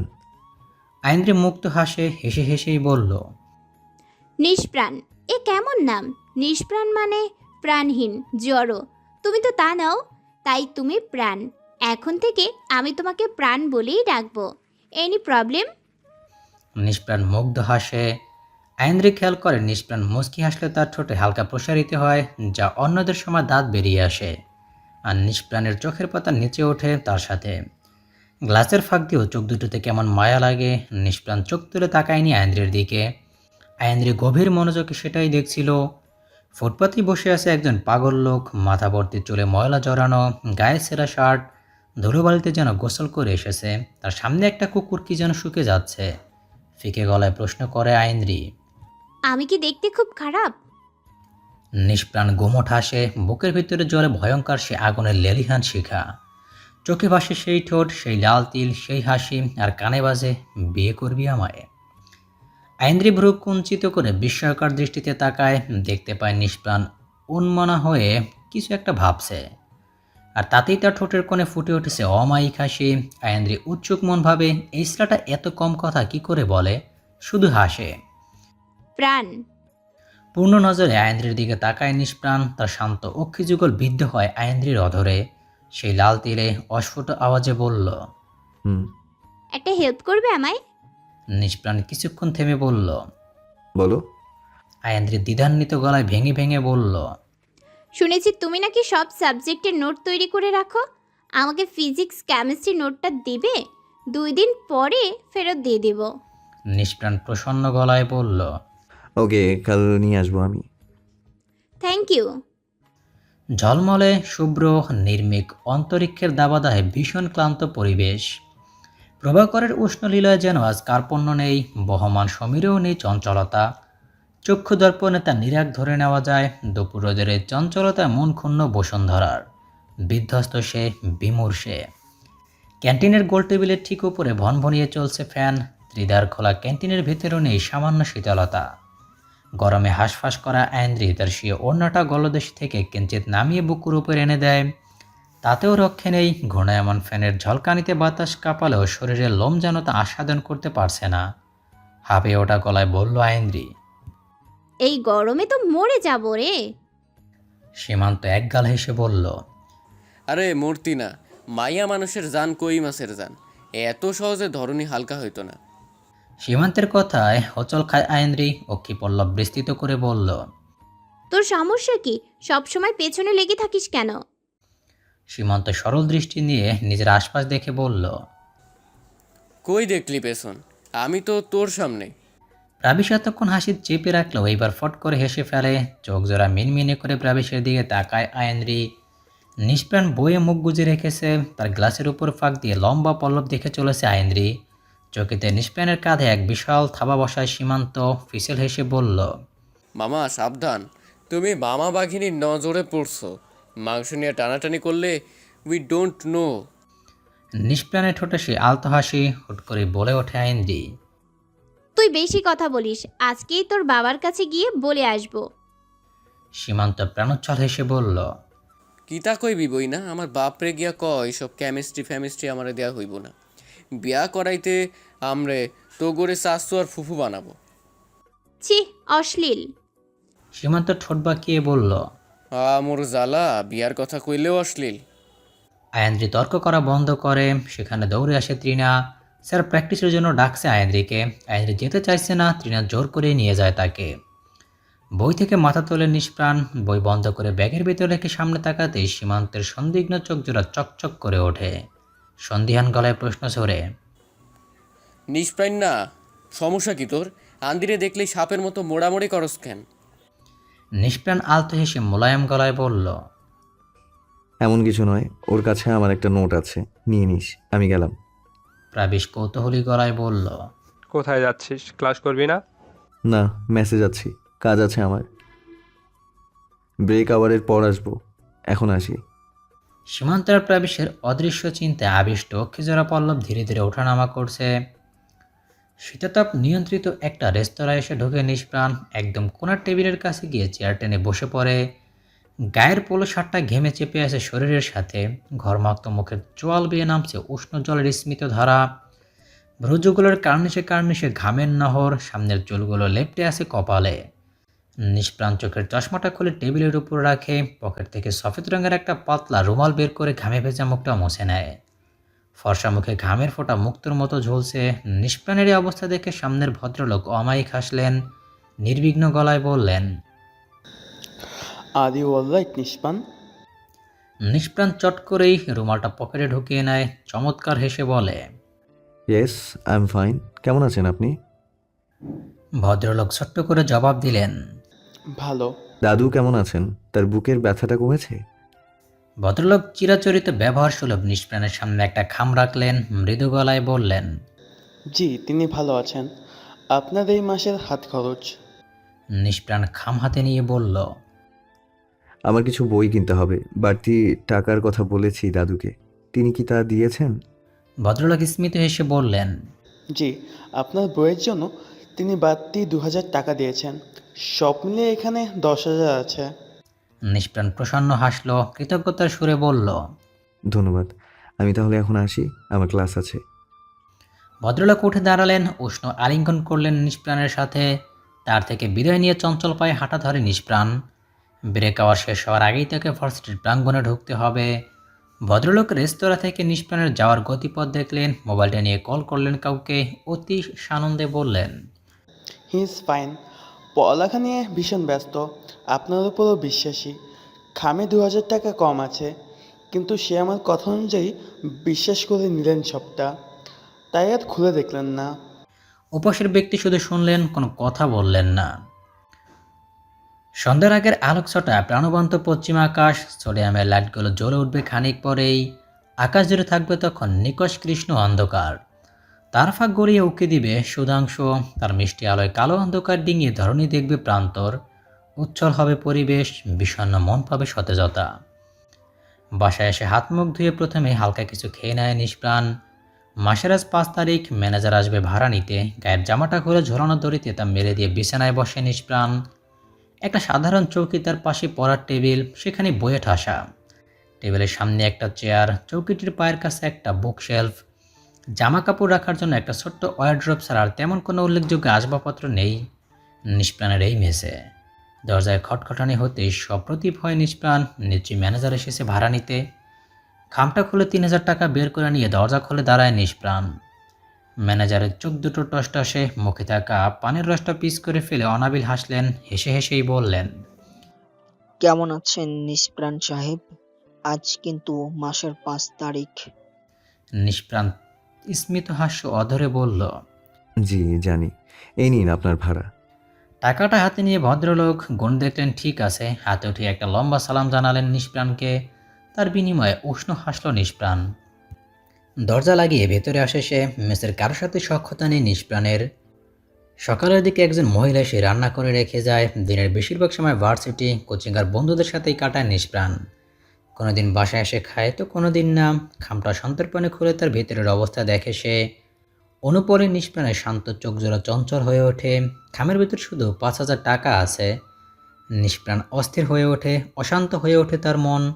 কাউকে কল করে নিষ্প্রাণ, কল রিসিভে ব্যস্ত গলায় বলে ওঠে, দাদু, আমি আপনাকে বলেছিলাম আমার বাড়তি টাকার প্রয়োজন, কিন্তু। ওপাশ থেকে কিছু একটা বলে লাইন ডিসকানেক্ট করে দেয় দাদু। ফুঁসে ওঠে নিষ্প্রাণ, সামনে থাকা চেয়ারে সজোরে একটা লাথি মেরে বসে। সকাল থেকে থমথমে অম্ব, জমে আছে গুমুট মেঘ। প্রভাকর তার দীপ্তি ছড়াতে পারেনি, বাধা আছে তার। কৃষ্ণাপ মেঘের ভাজে ভাজে আত্মগোপন করেছে সে আজ। দীর্ঘকাল জারুল গাছটাও চুপ মেরে আছে, ঝিম ধরে আছে তার পত্র পল্লব। প্রকৃতি জানান দিচ্ছে অবশ্যম্ভাবী সেই ক্ষণের বর্ষণ হবে আজ অন্তরিক্ষের শান্ত চাদর ভেদ করে। অত্যন্ত জাঁকজমকের সাথে শুরু হয়েছে প্রোগ্রাম। বাধ্যবাধকতা নেই সকলের অংশগ্রহণের। শিক্ষার্থীদের অবাধ বিচরণে মুখরিত ভার্সিটির প্রাঙ্গণ। আয়েন্দ্রের একান্ত অনুরোধে তার বন্ধুরাও এসেছে। স্টেজ সাজানো হয়েছে তাজা ফুলের সমারোহে। স্টেজ থেকে একটু দূরে দাঁড়িয়ে আছে 3 বন্ধু। কথা চলছিল আগামী মাসে অনুষ্ঠিতব্য পরীক্ষা নিয়ে। কথার মাঝে সীমান্তের ছোট ছোট অক্ষিজোড়া অশিথিল হয়ে পড়ে। তার দিকে তাকিয়ে ভ্রুকুটি করে প্রাবিশ। ধাক্কা মেরে হুঁশ ফিরিয়ে বলল, এমন স্ট্যাচু হয়ে গেলি কেন? সীমান্ত চোখ জোড়া সামনে সীমাবদ্ধ অনিমেষ চেয়ে থেকে বলল, ওইটা আমাকে আনদি না? প্রাবিশার নিষ্প্রাণ গেটের দিকে তাকাতে স্তব্ধ হয়ে যায়। একটা লাল জামদানি পরেছে আয়েন্দ্রি। খোপা করা চুলে বেলি ফুলের গাজরা জড়ানো, ভরাট নেত্রযুগলে কাজলের মোটা আঁচড়া, অধর রাঙানো সিঁদুর রঙে আয়েন্দ্রির চোখে মুখে অদ্ভুত দীপ্ততা। নিষ্প্রাণের ভিতর চোখ প্রথমে থমকে যায় আয়েন্দ্রির ঠোঁটে। আজ আর সেই তিল দৃশ্যমান নয়। স্বাভাবিক চাহনিতে আয়েন্দ্রিকে দেখে নিষ্প্রাণ। তাদের এই অদ্ভুত চাহনির মাঝে সামনে এসে দাঁড়ায় আয়েন্দ্রি। সীমান্ত ভাবলেশীন হয়ে দুই পাশে থাকা প্রাবিশার নিষ্প্রাণকে বলল, এই সর সর, আন্দিরে তুই আজ কি মাই খাইছস? তাদের দুজনকে পাশ কাটিয়ে আয়েন্দ্রির পাশে গিয়ে দাঁড়ায় সীমান্ত। আয়েন্দ্রির গালে তর্জনী দিয়ে একটা ঘষা মেরে বলল, ওরে আল্লাহ, তুই আমাকে আনদি তো কি মাখছস এডি? আয়েন্দ্রি রাগ দেখিয়ে বলল, একদম হাত লাগাবি না। 1 ঘন্টা লাগিয়ে মেকআপ করেছি, তোর এই নোংরা হাত দিয়ে ধরবি না। যা স্যানিটাইজার লাগিয়ে আয়। প্রাবিশ ফিক করে হেসে ফেলে। সীমান্ত বিস্ময় নিয়ে বলল, এই ছোট এক অনুষ্ঠানে তোর এত সাজ, মাই গড! বিয়ার দিন কিতা করবি তুই? আয়েন্দ্রি মুচকি হেসে ফিসেল গলায় বলল, সেদিন তো 3 ঘন্টা লাগিয়ে সাজবো। আমার বরের চোখে সেদিন সবচেয়ে সুন্দরী আমাকে দেখাতে হবে। সীমান্ত মাথা চাপড়িয়ে ধরে কুসুম কোমল গলায় বলল, তোর আবার কি হলো? সীমান্ত এক বুক নিরাশা নিয়ে বলল, ভাবতাছি আন্দির জামাইয়ের কি হবে। বাসরাতে পরদিন তো বেটায় আর বাথরুম ছাড়তে পারবো না। সার রাইত যে অখাদ্য খাইবো, পেট তো নামবই। আয়েন্দ্রি রেগে সীমান্তের পেটে এক গুঁতো মেরে বসে। নিষ্প্রাণ হালকা চোখে হাসে। আয়েন্দ্রি খুব করে খেয়াল করে এত কথার মাঝে নিষ্প্রাণ একটা কথাও বলেনি। অন্তরিক্ষ আজ বজ্র কঠোর, শান্ত চাঁদোয়া ফোর নামবে সিক্ত বর্ষণ। থমথমে আকাশটা মুহূর্তে রাশভারী হয়ে গেল। কৃষ্ণবর্ণ জলদ ছড়িয়ে পড়ল গগনতলে। কিশোরী বিকেলেও প্রকৃতি রূপ নিল সন্ধ্যা রাতির। চারপাশে নেমে এলো অন্ধকার। ধূসরের মাঝে জায়গা হলো কৃষ্ণ কাদম্বিনীর। শুরু হলো সমাহিত গগনের তাণ্ডব। ক্ষণে ক্ষণে বেজে উঠছে কালো চাঁদোয়া চিরে তীক্ষ্ণ সাদা টারোর ঝলকানি। সমীরণ খেলে গেল দুরন্ত খেল। ধরা কাঁপিয়ে তুলল তার তোরে। ক্ষণপলে তার আধিক্য তোলপাড় করে তুলল শান্ত স্থির নিষ্কম্প ধরণী। ঝমঝমিয়ে ধরণী বাষ্প গলিয়ে দিল বাদলের ধারা। স্টেজ ছেড়ে ব্যস্ত হয়ে উঠে সবাই নিজেকে বর্ষণের তোর থেকে বাঁচাতে। আয়েন্দ্রি সবেই মাইক হাতে নিয়েছিল, কিন্তু তার গাওয়া আর হলো না। দ্রুতই প্রস্থান করলো সকলে। বিরান স্টেজ শীতল জলে সিক্ত হয়ে গেল। ক্লাসরুমে ব্যতিব্যস্ত সবাই। বীজের জবুথুবু সীমান্ত সিগারেট ফুঁকে মহাজাগতিক সুখে ভাসতে চেয়েছিল সে, কিন্তু তাকে ভাসিয়ে দিল বর্ষণের স্রোত। হুড়ুহুড়িতে নিষ্প্রাণের কপালের সামনে এসে পড়েছে তার চুল। বাম হাত দিয়ে তার পেছনের দিকে হেলিয়ে দিয়ে সামনে তাকাতেই দেখে হোয়াইট বোর্ডের সাথে দাঁড়িয়ে চোখ কষলে যাচ্ছে আয়েন্দ্রি। এক চোখ কষলাতে থাকলে আয়েন্দ্রির অপর চোখ বেয়ে গড়িয়ে পড়ছে স্মিত জলস্রোত। উৎকণ্ঠিত নিষ্প্রাণ উঠে দাঁড়ায় বেঞ্চ থেকে। আয়েন্দ্রি কাজকে সে দাঁড়িয়ে বলে, ক্যান আই হেল্প ইউ? আয়েন্দ্রি খেলনা হারানো বাচ্চাদের মতো কেঁদেই ফেলল। শিশুসুলভ আচরণের ন্যায় ঠোঁট উল্টে বলল, এইটা আবার বলা লাগে? দেখ না চোখে কি পড়েছে, ভীষণ যন্ত্রণা লাগছে। দেখি হাত ছড়াও।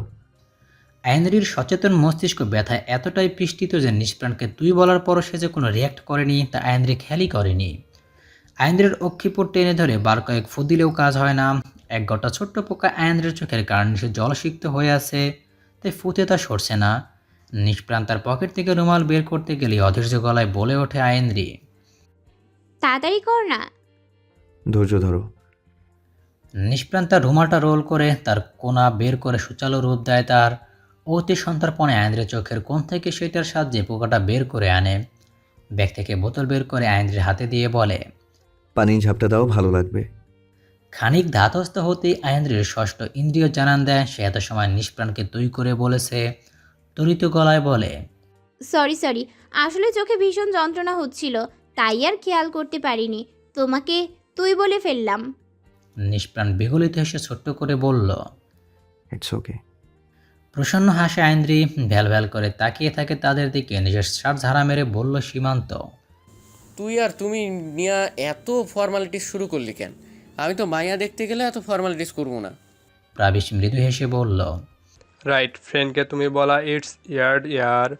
যদিও তোমার পরিচয়টা নতুন, তবে নতুন থেকে সব পুরাতন হয়, কি বলিস? একগাল হাসে সীমান্ত। হাই বেঞ্চের উপরে 2 পা ফাঁক করে বসেছিল সে। 2 হাতের তালুর উপর ভর দিয়ে বেঞ্চ থেকে নেমে এসে ভেজা গায়ে কাঁধে হাত দেয় নিষ্প্রাণ। হাস্যোজ্জ্বল গলায় বলল, আন্টি নিষ্প্রাইনারে তুই বলছে, এর জন্য আজ নিষ্প্রাইনার ট্রিট দিব আমাকে। নিষ্প্রাণ চমকিত হয়। ট্রিট? আমতা করে বলল, আমি? হ তুই। আর আইজ আন্দি সাইজা গুইজাও আইছে, সাথে সুন্দরী থাকলে ডিসকাউন্ট পাওয়া যায় বুঝলি। ওই সেদ্ধ ডিমের কুসুমটা কই রে? এইটা সাথে নিয়া নেই, ওইটারও ভালো লাগতেছে আজ। হলুদ আর সাদা, পুরাই বয়েলিং আন্ডা। হুহা করে হেসে ওঠে সবাই। নিষ্প্রাণের চিন্তিত হাসি। এমনিতেও টাকা কম পাঠিয়েছে তার দাদু, এখন আবার বাড়তি খরচ। নিষ্প্রাণের গলা ধরে আসে। বাইরে চলছে নিরবধি বর্ষণ। কৃষ্ণ নির্ধার ক্রমশ গুটিয়ে নিচ্ছে নিজেকে। উকি দিচ্ছে শুভ্র আকাশ। নক্ষত্রলোকের ক্লান্তিহীন অস্ত্রজলে সিক্ত পত্রপল্লব, ধারিত্রীর প্রভঞ্জনে হিমশীতলতা, শান্ত প্রকৃতির অশান্ত বিমূরাচরণে উৎকণ্ঠিত মনুষ্যগণ। জাম্বুত্রীর নিকষ কৃষ্ণ আধার ফুরে বজ্রধ্বনি, জমজমিয়ে মৃত্তিকার বুকে পড়া কলধ্বনি। নির্বাক শীতল পরিবেশে ছন্দপতন শুধু বর্ষণের। পিচডালা সড়কপথের পায়ের গোড়ালিতে ডুবান্ত পানি, শহরাঞ্চলে বর্ষণের অতি পরিচিত রোমাঞ্চকর রূপ। ক্ষণিক বর্ষণই জমে যায় জলদ বাড়ি।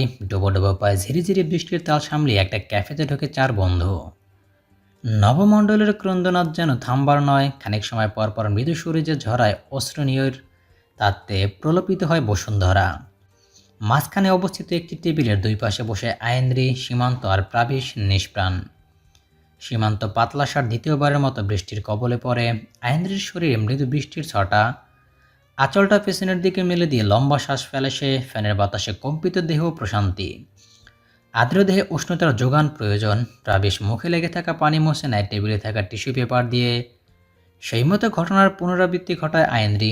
ঝাঁকড়া চুলগুলো পেছনে হেলিয়ে দেয় নিষ্প্রাণ। শার্টের উপরের 2 বাটন খুলে কলারটা পেছন দিকে ছড়িয়ে দিয়ে দেয়ালের সাথে হেলান দিয়ে বসে সীমান্ত। তার অগোছালো বসার কায়দা দেখেও নির্বিকার সকলে। 1 পা হাঁটু ভেঙে বেঞ্চে উঠিয়ে রেখেছে। দ্রুতবেগে ঘুরছে ফ্যান। সবাই স্বস্তির নিঃশ্বাস ফেলে। ক্যাফের ছেলেটা এসে অর্ডার নিয়ে যায়। পার সেট 250 টাকার সেট মেনু অর্ডার করে সীমান্ত। আজকের স্পেশাল অফারে 400 টাকার বদলে 250 টাকা করা হয়েছে। নিষ্প্রাণের মনে চলছে নিরবিচ্ছিন্ন অস্থিরতা। তার দাদু তাকে এখনও পুরোপুরি বিশ্বাস করতে পারেনি। বলতে পারেনি ভয়াল সে অতীত, সেই আগুন, আগুনে দগ্ধ লাশ, ছাই হয়ে স্তূপে পরিণত হওয়া সেই দেহাংশ। নিষ্প্রাণের মান শালকে প্রকটিত হয় সেই আর্তনাদ, সেই মৃত্যু হাজারি। চোখের সামনে লৌহতে রঞ্জিত সেই লাল তীরওয়ালা ঠোঁট, যার চোখে সম্ভ্রম হারানোর কাতরতা। প্রস্ফুরণ শুরু হয় নিষ্প্রাণের শরীরে। শ্বাসের বেগ বাড়তে থাকে। নিষ্প্রাণ অব্যক্ত রাগে ফুঁসতে থাকে। তার বেগতিক অবস্থায় ধমকে ওঠে সীমান্ত। ওই নিষ্প্রাইন না, কি হয়েছে তোর? ফট করে অক্ষি পল্লব মেলে ধরে নিষ্প্রাণ। উদ্ভ্রান্তের মতো এদিক ওদিক পলক ফেলে তাকাতেই দেখে সব শান্ত স্বাভাবিক। নেই উষ্ণতা, নেই শোণিত জড়ানো সেই লাশ, নেই কৃষ্ণকায় দগ্ধ দেহ, নেই আর্তনাদ। নিজেকে ধাতস্থ করে লোচন জোড়া থেকে চশমাটা নামিয়ে রাখে টেবিলে। একটা টিস্যু নিয়ে ঝাপসা চশমাটা মুছে পূর্বের স্থলে প্রতিস্থাপন করে। মুচকি হাসে আয়েন্দ্রি, প্রশ্ন করে, পাওয়ার কত? নিষ্প্রাণ নির্দ্বিধায় বলল, -1। সীমান্ত কটমটিয়ে বলল, তোর দরকার কি? তুইও আন্দা হবি নাকি? অবশ্য তুই তো নাম রাখার পর থেকেই আন্দি। সীমান্তের মাথা চাটি মেরে বসে আয়েন্দ্রি। সীমান্ত ছোট্ট দম ফেলে নিরুদ্যম গলায় বলল, ডিমের কুসুমটার ভাব বাড়ছে, রিকোয়েস্ট করলাম তাও আইলো না। আয়েন্দ্রি অনুদ্বেগ গলায় বলল, ও আসলে ওর মামা মামি রাগ করবে, অন্যের বাসায় থাকে, বুঝিস তো ব্যাপারটা। কেন তিনকোনা বানাইতে পারতো না? হুর, যত সব। আয়েন্দ্রি হতাশ গলায় বলল, ট্রিনা লেখাপড়া নিয়ে সিরিয়াস, এইসবে ওর ইন্টারেস্ট নেই। ওরে যাইয়া বলিস ওর মধ্যেও কোনো ইন্টারেস্ট নাই আমার। কিঞ্চিত ভ্রু কুঞ্চিত করে 3 জোড়া স্থির চোখ সীমান্তের দিকে অকস্মাৎ তাকাতে মিনমিনে গলায় বলে ওঠে সে, আরে আগে থেকে কইয়া রাখলাম আর কি, ওই সব বইয়ে ডুইবা থাইকা ললনা দিয়ে আমার পোষাইব না। নিষ্প্রাণ অধর কোণে হেসে সামনের দিকে তাকাতেই তার শিথিল দৃষ্টি অনুপলেই অশিথিল অচন্দ্রে তীক্ষ্ণ উদ্দীপ্ত হয়ে ওঠে। পেছনের বিশাল আয়নায় আইন্দ্রের উন্মুক্ত পিঠের অর্ধাংশ দৃশ্যত। তাদের টেবিল থেকে 2 টেবিল পরে থাকা টেবিলে উপবিষ্ট 2 জোড়া ছেলের মধ্যে একজনের নিমেষহীন চাহনি আইন্দ্রের শুভ্র বাকি নগ্ন পিঠে। তরতর করে নিষ্প্রাণের থিতিয়ে থাকা সেই বন্দি মানব যেন জাগ্রত হতে চাইছে। সকলের অগোচরে ভাবাবেগ ছাড়াই উঠে দাঁড়ায় নিষ্প্রাণ। আইন্দ্রের পাশে গিয়ে টেবিলের উপরে এক হাত রেখে ঝুঁকে যায়। আইন্দ্রের কর্ণরোধে ফিসফিসানো আওয়াজ, সামনে টেবিলে গিয়ে বসো। নিষ্প্রাণের ক্ষীণ কণ্ঠে ভয়ঙ্কর শীতল মনে হলো আইন্দ্রির। তার উষ্ণ নিঃশ্বাসে শিরশিরিয়ে উঠল আইন্দ্রির দেহপিঞ্জর। দ্বিধান্বিত আইন্দ্রি বিনা শব্দে উঠে নিষ্প্রাণের জায়গায় বসে হতভম্ব চোখে অবলোকন করছে প্রাবিশার সীমান্ত। খাবার দিয়ে যেতে স্বাভাবিক হয় পরিস্থিতি, কিন্তু নিষ্প্রাণের নজর সেই ছেলেটির প্রতিটি অঙ্গভঙ্গিতে। আয়না তাকে স্পষ্ট দেখতে পাচ্ছে নিষ্প্রাণ। তার অভিপ্সা জাগ্রত 2 চোখ খুলে যাচ্ছে আইন্দ্রের দেহের গভীরতায় লুকায়িত বাসনা। খাবারে মনোযোগ নেই নিষ্প্রাণের। আধুনিক ক্যাফে হওয়ায় হাত ধোয়ারও আলাদা ব্যবস্থা করা হয়েছে। সম্মুখে উপস্থিত আরশিতে লোচন জোড়া স্থির হতেই আইন্দ্রি ঠাউর করে তার লাল ঠোঁট দুটোতে বিক্ষিপ্ত হয়ে আছে লিপস্টিক। টিস্যু দিয়ে মুছে নেয় তা। আইন্দ্রির নগ্ন কোমরে যেই না হাত ছোঁয়াতে যাবে ছেলেটি, তাকে এক ঝটকায় টেনে হাতের মুষ্টিতে চোখের সন্নিকটে এনেও রুখে যায় নিষ্প্রাণ। নাকের পাটা ফুলিয়ে দাঁতের দাঁত নিষ্পেষণ করে নিজেকে শান্ত করে নিষ্প্রাণ। স্বল্প সময়ের পর থেকে হুলস্থুল কাণ্ড। ছেলেটি অস্বীকার করে তার উদ্ধৃত নোংরা কাজটির। নিষ্প্রাণ গজরাতে থাকে। পকেট থেকে 1000 টাকা নোট বের করে ধরিয়ে দেয় সীমান্তের হাতে। কঠিন গলায় বলল, বিলটা পে করে দিস, আই এম ফিলিং রেস্টলেস। নিষ্প্রাণের পরাস্ততায় বৈশাচিক হাসে ছেলেটি। ক্যাফে থেকে বেরিয়ে আর্দ্র বালিতে দলিত সড়ক পথে হাঁটা ধরে নিষ্প্রাণ। চূড়ান্ত রাগের বহিঃপ্রকাশ তার পদতলে। দপদপ করে পা ফেলতেই সড়কের জমা পানি আর পানি মিশ্রিত বালু আবর্জনা নিষ্প্রাণের 2 প্যান্ট মাখিয়ে ফেলেছে। তবুও অশান্ত 2 পা এগিয়ে চলেছে। ক্রন্দনে হাঁস ফাঁসিয়ে ওঠা নিশিথিনীর অম্বুত শান্ত। টানা বর্ষণে ভারী বুক হালকা হয়েছে তার। রাতে স্নিগ্ধ আকাশে উদিত চন্দ্রিকা, ঝিলমিলে তারকারাজি আজ অদৃশ্য। সমীরণে এখনও আর্দ্রতা, পথঘাট পানিতে পরিশ্রান্ত। ঢাকা শহরের টিবি গেট এলাকা একটা ঘনবসতি এলাকা। মূল সড়ক থেকে ভেতরের অলিগলি বেশ সংকীর্ণ, লাগোয়া ঘরবাড়ি। ভেতরগুলির প্রশস্ততা এতটাই সংকীর্ণ যে প্রশ্ন হতে পারে, আদৌ সেখানে 3 চাকার চালিত রিক্সা প্রবেশ সম্ভব? এখানের ছাদ দেয়াল আর টিনের ছাউনি বেষ্টিত 3 বেডরুম আর রান্নাঘর। স্নানাগার বিশিষ্ট নিজস্ব বাড়িতে থাকেন জহুর মিয়া তার 2 ছেলেকে নিয়ে। ছোট ছেলে এখানকার ব্র্যাক ইউনিভার্সিটির স্টুডেন্ট। একজন চেন স্মোকার জহুর সাহেবের ছোট ছেলে জেমি রাতের খাবার খেয়ে সিগারেটের ধোঁয়া উড়াতে বাইরে বের হয়ে আসে। ভগ্নিপতি এসেছে বলে নিজের ঘরটা তার জন্য বরাদ্দ করা হয়েছে। বড় ভাইয়ের সকালে অফিস। সে নিজ কক্ষে নিদ্রাচ্ছন্ন। বাবা অসুস্থ। হাফ দেয়ালের বাউন্ডারিতে বাড়ির ছোট্ট গেট খুলে বাইরে এসে সিগারেট ধরে জেমি। 2 আঙুলের ফাঁকে রেখে 2টো টান দিতে আচমকায় তার মুখে কেউ রুমাল চেপে ধরে। জেমি কিছু বোঝে ওঠার আগেই নিশ্চেতন হয়ে ঢলে পড়ে পেছন দিকে। তার পুরো ভার সামলে নেয় নিষ্প্রাণ। সহজ স্বাভাবিক নিষ্প্রাণ ভেজা রাস্তায় শুয়ে দেয় জেমিকে। জেমি অচেতন। হাতের সিগারেটের নিচে পড়ে যেতে জলের সংস্পর্শে নিভে যায় তা। এক হাঁটু গেড়ে বসে নিষ্প্রাণ। নীরব নিস্তব্ধ নির্বাক চারপাশ। নিষ্প্রাণের চাহনিতে অবিশ্বাস্য স্বাভাবিকতা। কোমল স্বরে বলল, আমার ধ্রুবতারার দিকে হাত বাড়িয়ে জীবনের সবচেয়ে বড় ভুল করলি তুই। নিষ্প্রাণ সাবলীলভাবে একটা ছোট্ট শিশি বের করে পকেট থেকে তার সিপি খুলে কাত করে ভেতরে থাকা তরল ঢালতে থাকে জেমির মুখের উপর। অদ্ভুত আওয়াজে ঝলসে যেতে থাকে জেমির মুখমণ্ডল। সালফিউরিক অ্যাসিডে দগ্ধ হয়ে যায় জেমির সুশ্রী মুখটা। তির্যক হাসে নিষ্প্রাণ। ঘুমের চাদরে আবৃত নগরীতে জেগে আছে রাস্তার নেরি কুকুর। আবসা আলোতে নিষ্প্রাণকে দেখে সশব্দে ডেকে ওঠে কালো রঙের হাড় বেরিয়ে আসা কুকুরটি। নিষ্প্রাণ আলতো হাসে। আরও কয়েকটা কুকুর এসে জড়ো হওয়ার আগে জেমির গলায় ঢুকিয়ে দেয় বিশাল এক লোহার তীক্ষ্ণ দণ্ড, যা সহজেই ঢুকে যায় স্বর্ণালীর গভীরে। গলগলিয়ে রক্তের ধারা বইতে থাকে। কুকুরের আত্মচিৎকার শুরু হতেই অন্ধকারে প্রলীন হতে থাকে নিষ্প্রাণ। তার ঠোঁটে সেই অদ্ভুত চিঠির সুর, তৃপ্তির হাসি। কুকুরগুলো জেমিকে ঘিরে সমান্তরালে চেঁচিয়ে পুরো এলাকার ঘুমন্ত মানুষদের জাগিয়ে তুলেছে। শীতল স্বচ্ছ পানির সাথে মিশে যাচ্ছে জেমির উষ্ণ লাল রক্ত। শান্ত ক্যান্টিনে মুখোমুখি বসে আছে আইন্দ্রিয়ান নিষ্প্রাণ। নিষ্প্রাণের গম্ভীর মুখ আর সরল চোখ ফিজিক্যাল কেমিস্ট্রি বইয়ের 3য় অধ্যায়ে। তীক্ষ্ণ নাকের উপর চশমার ফাঁক দিয়ে তার অক্ষি পল্লবে নড়াচড়া দেখছে আইন্দ্রি। গালে এক হাত ঠেসে ধরে একাগ্রচিত্রে পলকহীন তার দৃষ্টি নিষ্প্রাণের ভরাট পৌরুষদৃপ্ত চেহারায়। ঘন চুলগুলোর একপাশে স্পষ্ট সিথি, দিবসের উজ্জ্বল আলো চিকচিক করছে তা। হুট করে হাঁপাতে সে একটা চেয়ার টেনে বসে তৃণা, ঘামের নহর বইছে তার গোলগাল মুখের কপাল বেয়ে। অস্থিরতার চোখে মুখে তার সাথে ভয়। পরপর কয়েকটা ঢোক গিলে টেবিল থেকে গ্লাস ভর্তি পানি পান করে তৃণা। একটা লম্বা শ্বাস টেনে স্থির হয়, চকিত দৃষ্টিতে তৃণার ভাবধারা দেখে ভীত গলায় বলল আয়েন্দ্রি। কি হয়েছে তোর? এমন করছিস কেন? কুসুম কই? তৃণা নিষ্প্রাণের দিকে তাকাতেই দেখে নিষ্প্রাণ ভাবুক নয়নে চেয়ে আছে। তৃণা ভয় কাতুরে গলায় বলল, একটা ভয়ঙ্কর ঘটনা ঘটেছে। সকালে কল করছিল আমার ছোট মামা। তাদের এলাকায় কাল রাতে একটা ছেলে খুন হয়েছে। কি নির্দয়ভাবে মেরেছে ছেলেটাকে। গলার লোহা ঢুকিয়ে দিয়ে মুখে অ্যাসিড ঢেলে দিয়েছে। পুরো মুখ ঝলসে গিয়েছে। কি বিদঘুটে! ছেলেটা চিৎকারও করতে পারেনি। ক্লোফর্ম দিয়ে আগে সেন্সলেস করে ফেলেছিল। আতকে ওঠে আয়েন্দ্রি আর্ত গলায় বলল, কি বলছিস? এমন মানুষ হয় নাকি? এগুলো তো পশু। ঠিক বলছিস। মানুষ কি করে মানুষকে এভাবে খুন করতে পারে? কথায় আছে না, প্রাণ থাকিলেই প্রাণী হয়, কিন্তু মন না থাকলে মানুষ হয় না।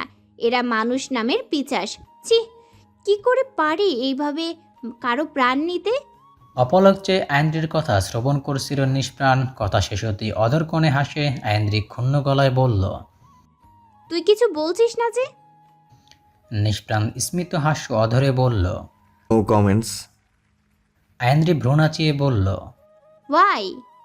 নিষ্প্রাণ ফোঁস করে দম ফেলল, নিরুদ্বেগ গলায় বলল, একটা মানুষের দুটো রূপ থাকে, অভ্যন্তরীণ রূপ আর বাহ্যিক রূপ। আমরা সবসময় মানুষকে তার বাহ্যিক রূপে মূল্যায়ন করি, যা অনুচিত। মানুষকে তার অভ্যন্তরীণ রূপে আবিষ্কার করে সেই রূপের মূল্যায়ন করতে হয়। যে ছেলেটা সম্পর্কে কথা হচ্ছে তার সম্পর্কে আমি কিছুই জানি না, সো নো কমেন্টস।